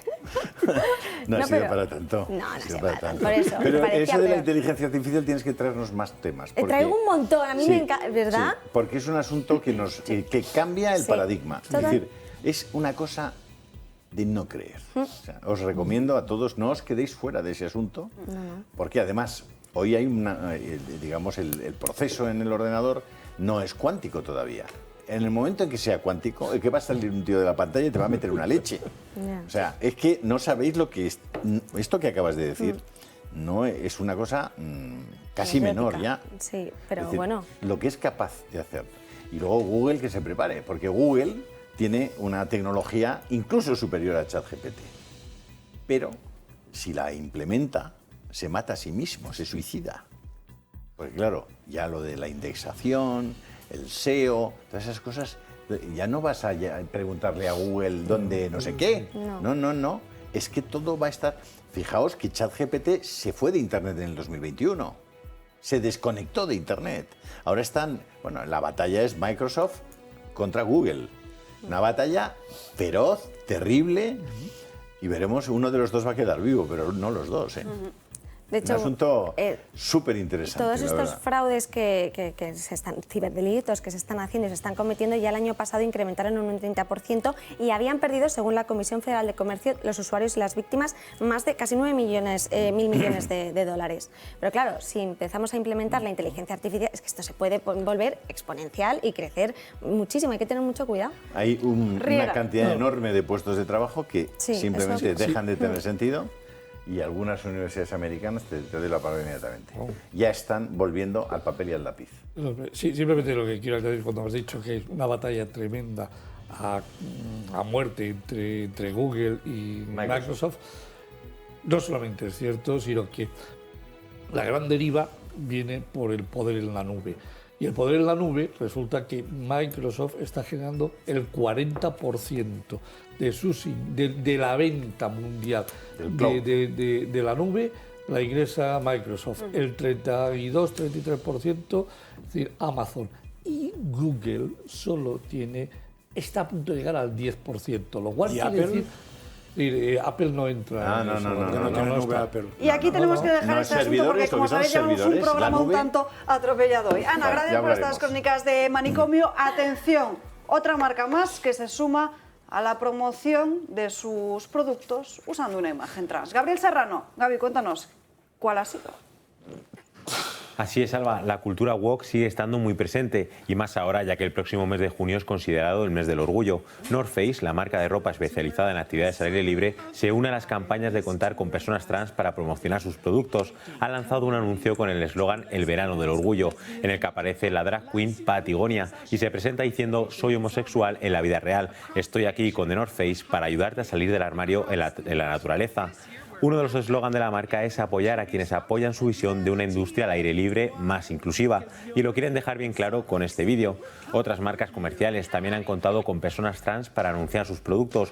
Por ejemplo, como ya contamos, Nike, que contó con Dylan Mulvaney para promocionar su colección de sujetadores deportivos. Y tras ello, varias deportistas se quejaron al respecto y alguna decidió romper su contrato. O Bud Light, la cerveza, hizo lo mismo, contrató a Dylan para unos anuncios. Es una de las bebidas más consumidas en Estados Unidos, pero al ver la promoción de la bañera, muchos consumidores decidieron hacer un boicot en redes sociales. Y aún sabiendo las marcas, Alba, que lo que hacen no vende, es más, pierden dinero, continúan con lo puramente ideológico. Gracias, Gaby. Pues como ven, la cultura woke se implanta cada día más en distintas marcas. Ya conocen distintos casos, aquí se los hemos estado contando mi día a día y también hemos visto cómo luego esas marcas pues lo sufren en ventas, así que veremos qué pasa también con esta última que nos acaba de contar Gaby. Abrimos ahora página económica porque Riera nos trae unos datos muy interesantes preparados para hoy y luego el sorteo. Sí, vamos a ver, estoy preparando una serie de análisis para intentar demostrar qué ha pasado desde el 2019, finales de 2019, finales de 2022, en los 6 grandes países de la Unión Europea: Alemania, Francia, Italia, España, Países Bajos y Polonia, con un objetivo clarísimo, es decir, demostrar quién es el peor gestor económico, o sea, qué país lo ha hecho peor o, por ende, qué presidente o conjunto de presidentes lo han hecho peor a nivel europeo. Dado que tenemos un presidente que lo que farda es que iba por ahí diciendo que ellos son los grandes gestores de la pandemia y de la guerra de Ucrania, bueno, pues he cogido, hoy traigo dos números, es decir, para demostrar quién es el peor, pero el análisis completo estará hecho también con gasto público, con impuestos y con deuda. Hoy vamos a ver renta per cápita y algo que hasta ahora era la joya de la corona de la no información, o sea, no había manera de saber cuál era el PIB en valor absoluto a precios constantes. No había manera. Gracias al Banco de España, que el otro día sacó una información, he podido llegar a propio Eurostat, en donde se acaba de publicar precisamente el PIB a precios constantes. ¿Sabéis una cosa? Es decir, todo el mundo que está en la economía dice cuando el gobierno dice no, el PIB este año ha sido 1.350.000 millones. Si lo divides sobre el PIB del año anterior, que había sido 1.210.000, resulta que el PIB crece un 10%. Y todo el mundo sabe que no ha crecido un 10%, que eso hay que deflactarlo y que hay que quitarle, pero nadie te dice el exacto valor de la contabilidad nacional a precios constantes. Ahí lo tenemos en estos momentos en la pantalla. Polonia es el país que más ha crecido, es decir, a PIB real, que crece un 10%. Le sigue Países Bajos, que crece un 5,3%, Francia, que crece un 1%, igual que Italia, con una diferencia. Francia crece un 1,03% e Italia un 0,96%, redondeando a un decimal un 1 cada uno. Alemania, que crece un 0,6%, y España, que decrece un 1,3%. Y es el único sitio donde se puede ver que el PIB es inferior, el nuestro es inferior al del 2019. Todos los economistas hablábamos de forma permanente que si utilizábamos todo lo que se llama los índices concatenados, nos daba que España estaba por debajo del PIB del 2019, y esta es la cifra exacta estamos un 1,3% por debajo de la cifra del PIB real del 2019. Un 1,3% significa que aun habiendo crecido, como hemos crecido, un 0,5% real el primer trimestre, todavía seguimos por debajo al final de durante el 2023, en el primer trimestre, todavía seguimos por debajo del PIB real del 2019. ¿Qué quiere decir? Bueno, pues ya tenemos un dato. Es decir, ¿quién es el peor gestor? Es decir, Pedro Sánchez en esta primera variable. La segunda variable que vamos a ver, que es el PIB real, pero por cabeza, per cápita, nos vamos a encontrar que hay 3 países en negativo. Polonia sigue siendo el mejor, crece un 11,7%, Países Bajos continúa siendo el número 2, creciendo un 3,2%, Italia crece un 2,3% per cápita, Francia decrece un 0,1%, Alemania un 0,3% y España decrece un 2,4% con respecto a la renta per cápita que teníamos en el año 2019. De nuevo, España se coloca en la cola Comunidad de Europa. ¿Cuál es el objetivo de todo esto? Bueno, terminar analizándolo completo, y la pregunta que yo le hago a los espectadores y que acabo de colgar en Twitter, esta pregunta es: me gustaría saber qué opinan los espectadores, qué opinan los tuiteros, de cuáles son los 3 países peores en la gestión de la pandemia. Aquí no vale, porque con estos datos solo tienen una parte de la respuesta, faltan más. Pero en cualquier caso, la idea es, el viernes de la semana que viene daré los resultados en este programa y comunicaré también quién ha sido el tuitero ganador. Si el tuitero ganador está en Madrid y le apetece, le invitaré al que venga a la Feria del Libro y le entregaré el libro en persona la semana que viene. Si el tuitero está en Barcelona, se lo podré entregar el día 7 en la reunión que tendré con Sociedad Civil Catalana, y si está en el resto de España se lo mandaré por correo a la mayor brevedad posible. Es decir, el próximo sábado... Pero solo dentro de los 6 países de la Unión Europea. Solo entre los 6 grandes. ¿Cuáles son los 3 peores? Si no... Sí, ¿cuáles son los 3 peores entre estos 6 grandes? Sí, puede ser... ¿Los 6 grandes son los que has puesto ahí? Sí, son los 6 más grandes. Con los 6 que están puestos ahí. O los 6 que están puestos ahí. Entonces, lo importante es que apuestes, es decir, que te pones y dices, es España, Alemania y Francia. Bueno, puede ser que sí. Uno de ellos es España seguro, ¿no? Sí. Y bueno, voy a ayudar a todos los tuiteros. Yo sé el resultado. El número 1 es España. Es decir, no por casualidad, sino porque va cumpliendo con todo lo importante. Ninguno de los requisitos le favorecen. Algunos no desfavorecen tanto, pero ninguno de los requisitos que he puesto, que son PIB, per cápita, gasto público, impuestos y deuda. Es decir, ojo, hay sorpresas en el resultado final. Hay sorpresas en el resultado final, con lo cual no va a ser sencillo encontrar la respuesta. Pero bueno, todo es cuestión de poner 6 tweets, combinas y lo mismo aciertas. Si está entre los tweets que aciertan, yo os lo meteré en una bolsita. Vas haciendo yo lo y ya está. meteré Uno tendrá que ser. En la bolsita. Le pediré a mi hijastra que saque el ganador. O sea, con lo cual todo va a ser transparente. Y no hay voto por correo. No hay voto por correro, solo vale por Aquí Twitter. no puedes comprar nada. Y para aquellos que no lo sepan, mi Twitter es @jrriera22. José Ramón Riera lo encuentras, Desnudando el Euro. Y si no, eso es la manera que yo tengo de estar en Twitter desde hace una temporada. Ya que estamos... os animo a ello, es decir, a que os llevéis un libro, si no lo habéis comprado. Antes de despedirnos, Riera, volveremos a recordárselo a nuestros espectadores, pero antes de volver a toda la actualidad política y a más entrevistas con distintos candidatos, ¿qué está pasando en Alemania? En Alemania está pasando una terrible situación, es que el modelo de gestión que siguió Angela Merkel, es decir, en la última época con su apuesta por Gazprom y todo el modelo gasístico, es decir, ha sido continuado en estos momentos por los verdes y los socialdemócratas y entra en recesión, es decir, ha entrado 2 trimestres consecutivos, está en negativo. Pero no solo es el problema, aquí también lo estábamos viendo, o sea, crece muy poco en PIB, decrece en renta per cápita. Algo muy raro ha pasado y sobre todo en un tema.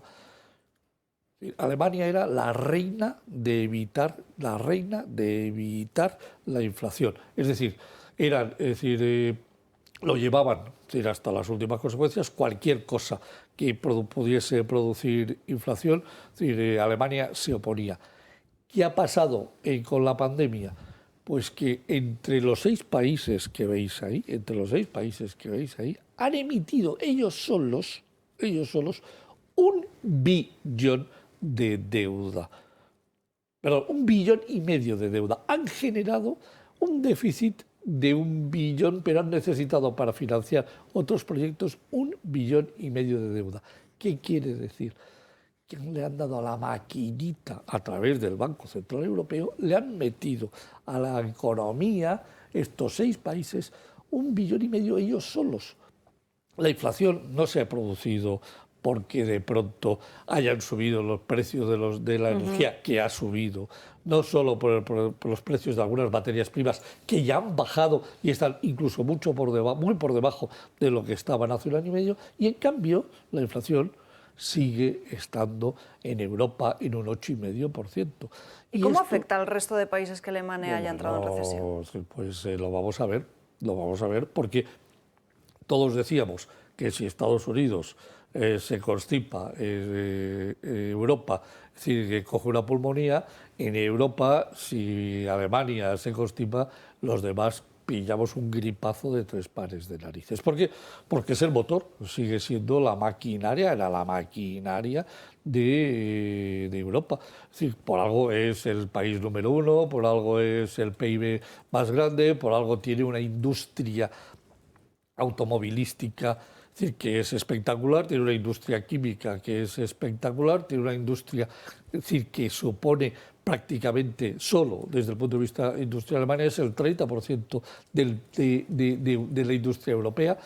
Claro, es decir, cuando una potencia de ese estilo entra en recesión, puede hacernos mucho daño a todo. Y a mí lo que más me sorprende es cómo han sido capaces de conculcar sus grandes principios de evitar que Europa y que Alemania entrase en inflación. Y la demostración es lo que estaba viendo estos días. Se les ha ido la mano, en el gasto público, se les ha ido la mano, es decir, en el déficit, se les ha ido la mano en la deuda. Y claro, cuando tú metes 1,5 billones, que es que se dice muy deprisa, en 3 meses, solo en 5 países, en la economía, tienes ahí el resultado. Es decir, que es que el Banco Central todavía, es decir, solo está tocando tipos de intereses, pero todavía no ha hecho efectiva esa misión que es reducir la masa monetaria. Y mientras no lo haga, tenemos un problema. Y ahora que lo tiene que hacer, el gran problema es que Alemania está en recesión. O sea, si el Banco Central ahora pega doble vuelta, o sea, todos entramos en crisis, pero Alemania entra en una recesión mucho más profunda, por no querer hacer las cosas a su tiempo, por no querer cortar cuando se tiene que cortar la inflación. Ha dejado el Banco Central Europeo entrar a Alemania en recesión y ahora sigue sin cortar la inflación, que estamos en un 8,5 en Europa. En la Unión Europea tenemos un 8,5 de inflación y hay que cortarla, no podemos... En teoría no puede subir del 2, ¿no? No puede, es decir, el mandato que tiene el Banco Central Europeo es 2%, ataca la inflación. La atacó cuando la inflación estaba en el 10. Empezó a atacarla cuando estaba en el 10. La inflación llegó al 11,5 y ahora ya está en el 8,5, bajando, sí, pero no lo suficientemente rápido. Y estamos ya en unos tipos de interés del 3,5. Pero a menos, yo supongo que debe ser mentira, pero en las televisiones aseguraban que lo de Alemania tenía que ver solo con el consumo interno de los alemanes y 2, que era tan circunstancial como que no había tercer trimestre. Vamos a ver. De momento, sorpresa, 2 trimestres consecutivos. Sí, el consumo, sí, y nosotros llevamos 2 trimestres seguidos en decrecimiento del consumo, el PIB nuestro, decreció el consumo un 0,7 y un 1,4%. En el último trimestre un 0,7 y en el primer trimestre un 1,4%. Y nos hemos salvado por las exportaciones. ¿Por qué? Porque por razones que me falta todavía un poquito de análisis, nuestras exportaciones han crecido, y crecieron el año pasado, de productos un 24%, lo cual nos ha venido muy bien. Y eso es lo que nos está sosteniendo. Nos sacó de la otra crisis de las exportaciones también. Sí, efectivamente. Y aunque suene raro, en España los precios de las frutas hortalizas han crecido a salvajada, pero hemos exportado casi 30.000 millones de euros el año pasado. Es decir, que convirtiéndose en uno de los factores más importantes de nuestras exportaciones. Frutas, hortalizas y legumbres. Con lo cual, vamos a ver qué hace el Banco Central Europeo con su próxima decisión, y si sigue subiendo tipos de intereses, Alemania no puede no subir. Y dejamos a Alemania a un lado porque nos tenemos que ir a Jaén. Volvemos a hablar de las próximas elecciones municipales autonómicas. Tenemos conexión en directo con Manuel Ureña, que es candidato de Vox al Ayuntamiento de Jaén. Muy buenas tardes. Hola, buenas tardes. Bueno, su propuesta se basa en la responsabilidad de la gestión política y está destinada a controlar el gasto público. ¿Cómo pretenden hacerlo? Bueno, nuestra propuesta para controlar el gasto público es ser austero y básicamente recortar aquellos gastos que no sean necesarios para los vecinos para atender las prestaciones municipales de calidad para los vecinos de Jaén, aquellas que por ley debemos acometer, que vienen reguladas en el artículo 26 de la Ley de Base del Régimen Local. Existe mucho tipo de gasto que consideramos superfluo y sobre el cual vamos a exponer nuestro control y nuestra lupa. Y evidentemente que empezando por el gasto político, pero también aquel tipo de subvención a cuestiones que son ideológicas, cuestiones a chiringuitos, subvenciones a sindicatos, organizaciones empresariales. Por ahí queremos empezar, porque todo eso nos puede permitir, tal como nosotros pensamos, el acometer una bajada progresiva de impuestos, fundamentalmente en el IBI y en la plusvalía municipal, si se nos permite la supresión de este impuesto, así como atender a otras cuestiones que son interesantes, como la reactivación del comercio y del producto y de actividad económica de interior. Sí. ¿A qué sería mejor destinar todos esos recursos? Pues, tal como dice, tendremos que priorizar, empezar por recortar ese gasto político, ese gasto que nosotros consideramos superfluo. Ahí tenemos que controlar, pero básicamente tendremos que empezar por hacer una auditoría de cuentas, porque tenga en consideración que aquí se habla de la liquidación de los presupuestos del año 22 de una deuda viva de 530 millones, pero hay una deuda real que es superior a los 600 millones de euros, que dividido entre los 112.000 habitantes que tiene Jaén, aparece una carga de 5.300 euros aproximadamente sobre cada vecino de Jaén, y esto es una carga, bueno, es insoportable de sobrellevar, ¿no? Por tanto, controlando el gasto, recortando en lo superfluo, eso nos va a permitir, no se trata de ingresar más porque si la actividad económica evidentemente aumenta y eso es lo recomendable, se ingresará más, pero se trata también y fundamentalmente de gastar menos, gastar y priorizar el gasto en lo que realmente es necesario, y para eso es necesario atender servicios municipales fundamentales. Estamos hablando de lo básico, la limpieza, el alumbrado, el mantenimiento del pavimento, lo que existe en las ciudades, el transporte, es decir, estamos hablando de lo básico que se encuentra muchas veces desatendido porque se plantea a la ciudadanía acometer una serie de proyectos que son faraónicos y que no nos llevan a ninguna parte, porque luego no podemos subir, se quedan por el camino, porque no exista viabilidad técnica o económica, pero eso sí, provoca mucha frustración y una gran deuda luego en la arca municipal. Bueno, la ganadería y la agricultura crea muchísima riqueza en Jaén. ¿Qué es lo que proponen para el campo? No sé si se plantean eliminar algunas restricciones y cuál es su propuesta también para el sector del olivar. Sí, bueno, dentro de lo que son las competencias municipales es las que nosotros podremos atender. Nosotros siempre vamos a defender el producto local y, por supuesto, la protección de la agricultura tradicional, la ganadería y el turismo rural. Esto es un sector fundamental aquí. Y como también es importante aquí en Jaén atender al tema del turismo. Nosotros tenemos un gran patrimonio histórico, artístico y medioambiental. Tenemos que atender a defender esos aspectos porque van a ser un foco también de atracción a los turistas, ¿no? Y por supuesto, sin olvidar que los agricultores están siendo maltratados. Hace unos días estábamos en Expoliva, que es una feria mundial del olivar, del aceite de oliva, y nos congratulábamos de que eso se fuera celebrando, pero sin perder el foco de que lo que no puede es maltratarse al agricultor, lo que no puede es maltratarse la actividad, digamos, agrícola de las explotaciones del olivar por las graves restricciones a las que se le está sometiendo, que son fruto de las políticas que se aplican desde fuera de España, pero que se acogen por el gobierno y que son cada vez más restrictivas. Nosotros estamos y nos manifestamos en contra de estas restricciones a la actividad y a las empresas agrícolas, que a muchas de ellas les va a obligar, por desgracia, a tener que cerrar.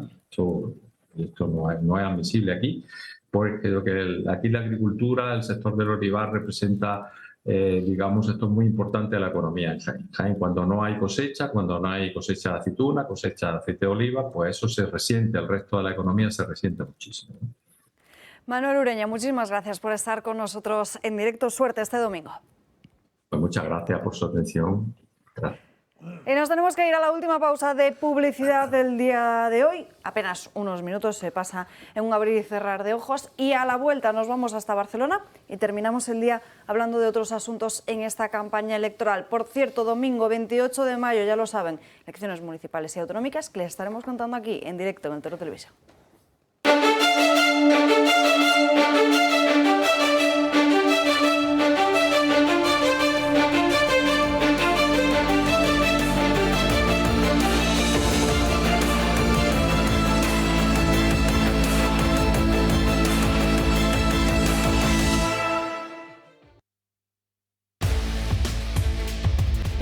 vuelta en Dando Caña quedan menos de 20 minutos que vamos a centrar sobre todo en lo que está sucediendo en esta campaña electoral de cara a este domingo 28 de mayo, porque todo lo que ha ido sucediendo en las últimas horas, después de que Melilla abriese la puerta a que fueran saltando más y más municipios donde también se producía esa compra de votos, ha provocado que el Partido Socialista esté muy nervioso en Ferraz. Eso es lo que escribe hoy Ketty Garat en The Objective. Dice que el pánico inunda al Partido Socialista.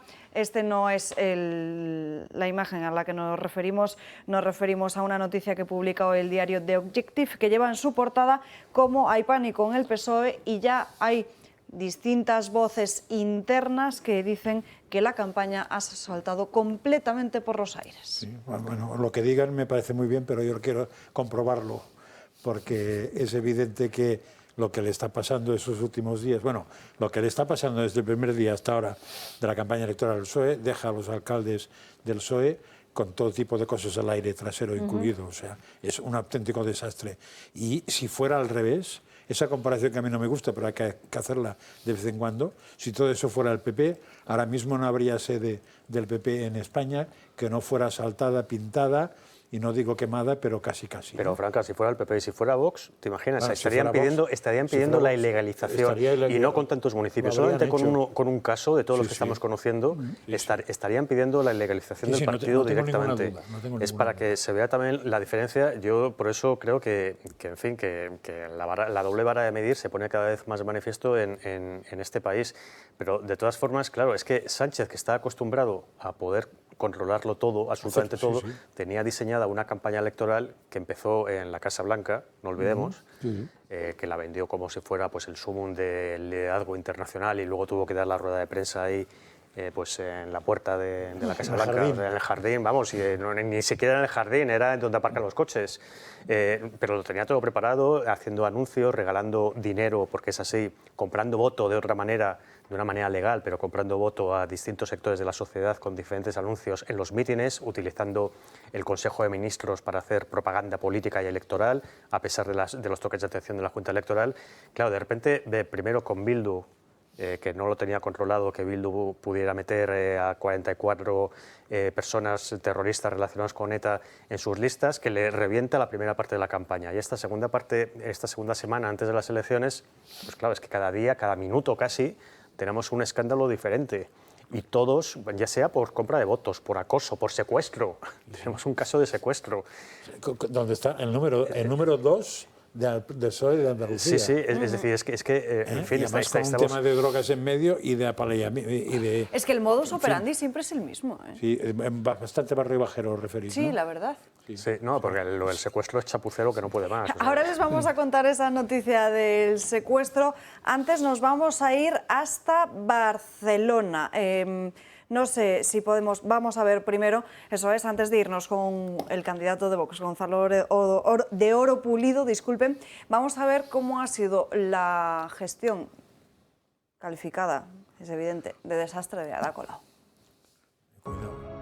La alcaldesa de Barcelona, Ada Colau, lleva desde 2015 en el cargo y la ciudad ha cambiado desde el inicio del mismo. El 66% de los ciudadanos creen que la ciudad ha empeorado en los últimos años. A día de hoy la inseguridad es el principal problema, según los datos del último barómetro del ayuntamiento. Los agentes de paisano han aumentado debido a la delincuencia que hay en las calles barcelonesas. Se requiere más a los agentes ahora que durante el primer mandato de Colau. Por ejemplo, el verano pasado los Mossos de Escuadra dijeron que se cometieron 1000 robos a la semana, solamente en las Ramblas.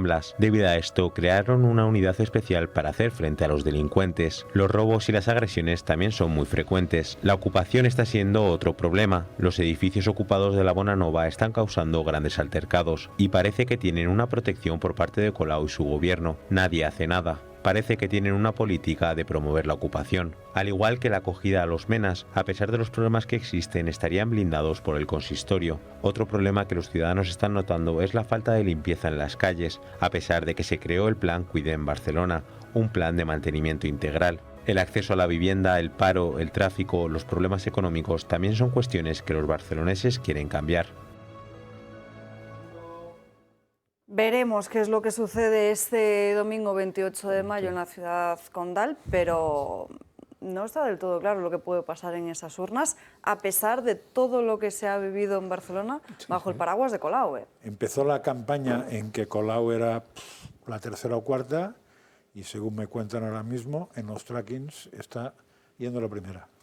Con lo cual eso obligaría a que tuviera que pactar Trias, Collboni y el PP para que no fuera Colau. Bueno, de hecho, esta mañana Ada Colau estaba hablando Ni Esquerra. del pacto Trias-Collboni, decía que iba a ser el gobierno del retroceso. O sea que eso apuntaría muy en la línea de lo que nos estás comentando. Lo que en su momento se llamó la sociovergencia, que eso fue la última época de Pujol. Pero vamos a ver lo que pasa el domingo, porque puede haber muchas sorpresas de este tipo. El Partido Socialista, Sánchez, por ejemplo, uno de sus grandes objetivos era conquistar Barcelona. Y de hecho, acaba el cierre su Barcelona. objetivo, es decir, cierra Barcelona. Esta tarde Sánchez no está en Madrid, como suele ser lo habitual, ¿no? Se ha ido a Barcelona para cerrar la campaña electoral ahí, porque es que lo tienen como objetivo prioritario. Si tampoco lo consigue y si se confirma lo que se está diciendo de posibles pérdidas de comunidades, el desastre puede ser enorme el próximo domingo. Vamos a verlo porque, en fin, puede pasar de todo, ¿no? Hombre, pero desde luego, si resbala también en Barcelona, ojo, porque el fracaso si no de Sánchez... consigue Barcelona y pierde Sevilla, que entra también dentro de los posibles hechos, entonces ya apague, vámonos. O sea, si pierde Sevilla y no consigue Barcelona, ¿qué le queda? Gonzalo de Oro Pulido, candidato de Vox al Ayuntamiento de Barcelona. Muy buenas tardes. ¿Qué tal? Buenas tardes, ¿cómo estáis? Bueno, llegamos ya a las últimas horas de campaña electoral. Antes de este domingo decisivo estábamos debatiendo en la mesa lo que puede suceder en las urnas. ¿Cómo se muestran en Vox? ¿Esperanzados? Bueno, nosotros estamos convencidos de que Vox va a ser el partido que más va a crecer en toda España. Eso es una evidencia, porque hace 4 años la verdad es que estábamos todavía empezando, como el que dice, y hoy en día somos un partido muy afianzado, somos la tercera fuerza de España y la cuarta, por ejemplo, en lugares tan complicados como Cataluña, ¿no? De hecho, en Cataluña somos la primera fuerza que no es ni nacionalista ni separatista. Así que la responsabilidad es mucha, pero tenemos muchísima ilusión, muchas ganas, porque hay muchísima gente que solo confía ya en nosotros y no podemos defraudarles. Así que estamos a tope, con muchas ganas, con un poquito de nervios ya, en mi caso sobre todo, que es mi primera campaña, y deseando que llegue el domingo y a ver qué votan los españoles y los barceloneses. Pero estoy convencido de que van a apostar por Vox, porque realmente, de verdad, y en el caso de Barcelona especialmente, y perdonad que hable de lo que me compete, pero hay dos papeletas.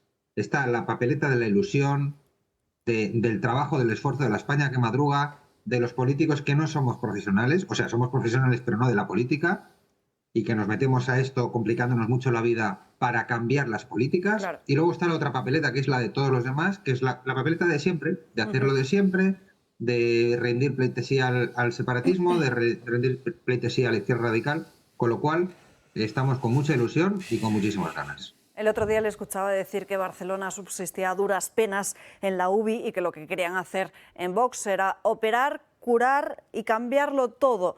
Si usted fuera, después del domingo, el próximo alcalde de Barcelona, ¿dónde metería primero el bisturí? ¿Qué es lo primero que hay que hacer por Barcelona? Así es, así es. Realmente, si uno analiza con un poquito de perspectiva y con calma lo que fue Barcelona hace 15, 20 años y lo que es hoy en día, pues no tiene absolutamente nada que ver. Barcelona era un referente económico, un referente cosmopolita, un referente de turismo. De turismo, por suerte, lo seguimos siendo, porque la marca es más fuerte de lo que es pues el separatismo y lo que es la izquierda, ¿no? Pero también el turismo que tenemos no tiene la misma calidad que el que tenía antes, ¿no? Nosotros creemos que lo primero que tenemos que hacer es sentarnos con la policía, decirle, chicos, estamos con vosotros, no contra vosotros, que es lo que se lleva haciendo en los últimos años desde el ayuntamiento, darle a la policía los galones que merece y a partir de ahí gobernar y legislar para la gran mayoría de los barceloneses, que son gente de bien en este país y en esta ciudad especialmente, pues se está machacando a la gente de bien con impuestos desorbitados. Somos la ciudad con los impuestos más caros de España, con radares que te multan si vas a 30 por hora y que encima te quitan puntos. En fin, se nos está destrozando. Yo siempre digo que no se ven grúas en Barcelona porque nadie construye, pero se ven muchas grúas llevándose coches, ¿no? Eso lo vamos a recaudar, y a fastidiar al ciudadano de a pie. Pues no, yo creo que Barcelona merece un alcalde que respete un poquito más y dé un poquito más de oxígeno a la gente normal, a la gente de bien, que es la gran mayoría, y que sea, sin embargo, completamente intransigente y duro con los delincuentes, que por desgracia aquí tenemos un montón. Tenemos una caterva de ocupas y de delincuentes que no tiene el resto de España, con lo cual lo primero que hay que atajar en Barcelona es la inseguridad, que es además lo que más preocupa a los barceloneses. Pues Gonzalo de Oro Pulido, muchísimas gracias por acompañarnos en este último día de campaña. Muchísima suerte este domingo 28 de mayo y seguimos en contacto. Un abrazo. Muchísimas gracias a todos. Un buen abrazo. Y nos vamos ahora hasta Andalucía. Vamos a contarles y tratar de explicarles qué es esa historia del secuestro, porque la verdad es que parece más bien una historia surrealista o de telenovela. Todo sucede en Maracena, con el Partido Socialista de por medio y con su habitual modus operandi, también cocaína. Parece que al PSOE de Andalucía le gusta estar siempre en el punto de mira. Primero fueron los ERE, luego la supuesta compra de votos y ahora el caso del secuestro de una concejal de Maracena, en Granada. Un caso que salpica a varios miembros del PSOE andaluz. Por una parte tenemos a Noel López, número 3 del partido en Andalucía y exalcalde de esta ciudad granaína. Por otro lado tenemos a Berta Linares, actual alcaldesa, y Antonio García Leiva, concejal de urbanismo. Estos tres están siendo investigados por su presunta implicación en el secuestro de Vanessa Romero, concejal de Maracena. Pero hay una cuarta persona implicada en este secuestro, Pedro Gómez, pareja de Berta Linares. Todos ellos presuntamente se reunieron en un restaurante y planificaron el secuestro de la concejal. Según se recoge en el auto, Pedro Gómez afirmó lo siguiente. Vanessa era una persona muy altiva que se creía el ombligo del mundo y que pensaba que iba a ser ella la alcaldesa. Berta llevaba 2 años en guerra con ella. Además, asegura que fue el número 3 del PSOE andaluz quien le incitó a hacerlo, alegando que tenía una enfermedad mental diagnosticada que le podía servir como atenuante. Vi en una película que envolviendo los teléfonos móviles en papel albal perdían la señal. Y así lo hizo. El auto también expone que una vez consiguió meter a la concejal en el coche y pasando la primera glorieta sacó la pistola de su bolsillo y se la enseñó. Estando en un pantano le recriminó su mala actitud con Berta. Al hacerla bajar del coche para meterla en el maletero, estaba tan nerviosa que tuvo que atarla de pies y manos con bridas. Pero todo se complicó cuando la llevó a un local y él se fue a comprar un cuchillo con el que quitarle las bridas. En la calle se encontró con su pareja, la cual le informó que Vanessa se había liberado, había llamado a su marido Luis y la policía le estaba buscando. Pero ¿cómo fue capaz de hacer Pedro Gómez tal cosa? Pues presuntamente tras ingerir estupefacientes que el mismo número 3 del PSOE andaluz le dio. Un caso que no deja indiferente a nadie, pero que tiene como principales protagonistas a socialistas. Pues nada, mucho ánimo, ¿no? O sea, es tan cutre, tan chapucero todo y tan... Bueno, se parece al Tito Berni, ¿no? Tampoco... Bueno, pero ojo, totalmente, pero, la sentencia estamos... que hasta ahora estaba declarada como secreta, ya se puede leer, sí. Y el juez es bastante claro. Yo investigo hasta donde he podido, aquí hay mucho más de donde sacar. Entre las cosas porque ese señor, el número 2 del PSOE, es aforado, con lo cual el juez simplemente ha pasado al Tribunal Superior de Justicia de Andalucía esto. A pesar de que esta mañana los entornos país en las distintas tertulias decían que cuidado que si la juez o el juez se ha quedado ahí y no ha pasado a mayores, es que no hay más. O sea, es decir, intentaban justificar mucho el tema y además dándole mucha importancia que se hubiera abierto el caso ahora mismo. Que el secreto de sumario que se hubiera levantado justo ahora. Lo único que le falta al país es empezar con un titular. ¿Alguien ha matado a alguien? Pues es lo único que le falta ya. Vamos, o sea, pues decir, el boletín oficial de la Moncloa, sí, es que es... Esa es la filosofía hoy, desmitificar la actuación del juez y decir que, en fin, que esto no está nada claro, que tal. Y entonces yo estaba esperando a ver cuándo hablarían del tema de votos robados, por si había una denuncia de alguien contra el PP, a ver si se magnificaba mucho. Bueno, he visto que no, que la llevan verdad, todo el día buscando denuncias contra el PP para intentar compensar, pero de todas formas a mí lo que no me vale es lo que hizo Sánchez, por ejemplo, ayer en el meeting que tuvo en Madrid, en Entrevías, al decir que, al acusar a la derecha de meterse en el barro y en el fango en estos últimos días de la campaña electoral. Esto ni es barro ni es fango. O sea, esto, vamos a ver, son unos casos, en la compra de votos, corrupción política, y esto es un caso de presunto secuestro, vamos a decir todavía, en el que está implicado, al parecer, el número 2 o 3, depende de cómo se mire. Lo que será. Sí, bueno, pero relacionado, digo, vinculado al Partido Socialista.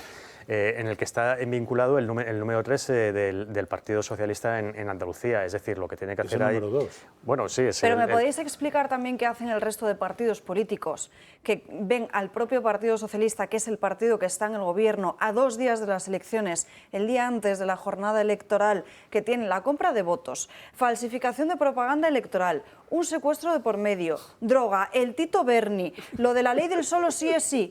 ¿No pueden estar todos los días, a todas horas, en los distintos medios de comunicación para dar un poco más de caña con este asunto? ¿Pero quién es? Porque no lo va a hacer Podemos. No, pero ¿Y Feijóo? Lo puede hacer. ¿Dónde está Feijóo? O sea, estás hablando no los demás partidos, sino el PP. Porque Claro. Ciudadanos, que yo me olvidaba antes al hacer el análisis, Ciudadanos está muerto y enterrado. Yo creo que lo que hay que hacer es bendecirlo, agradecerles los servicios prestados y no tirar un voto a la basura ninguno a Ciudadanos. Que hoy nos encontramos con una entrevista a Isabel Díaz Ayuso, Vox, que el titular es Vox.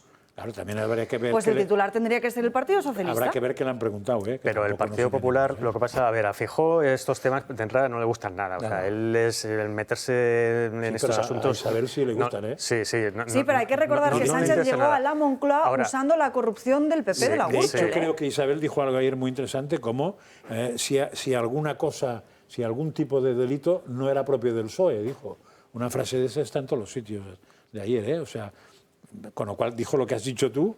A ver si la encuentro. Bueno, tampoco Yo creo que lo que están haciendo es cruzar los dedos para que en estas últimas horas de campaña no salga a la luz ningún caso relacionado con el PP, porque si hay denuncias, pues vamos a ver, si hay denuncias, que es lo que está buscando el PSOE a la desesperada, pues alguna, pues vete a saber lo que puede ocurrir. Entonces yo creo que están con los dedos cruzados, que mirando el reloj y que esto pase cuanto antes. Decía Ayuso, no hay un solo delito del Código Penal que no protagonicen.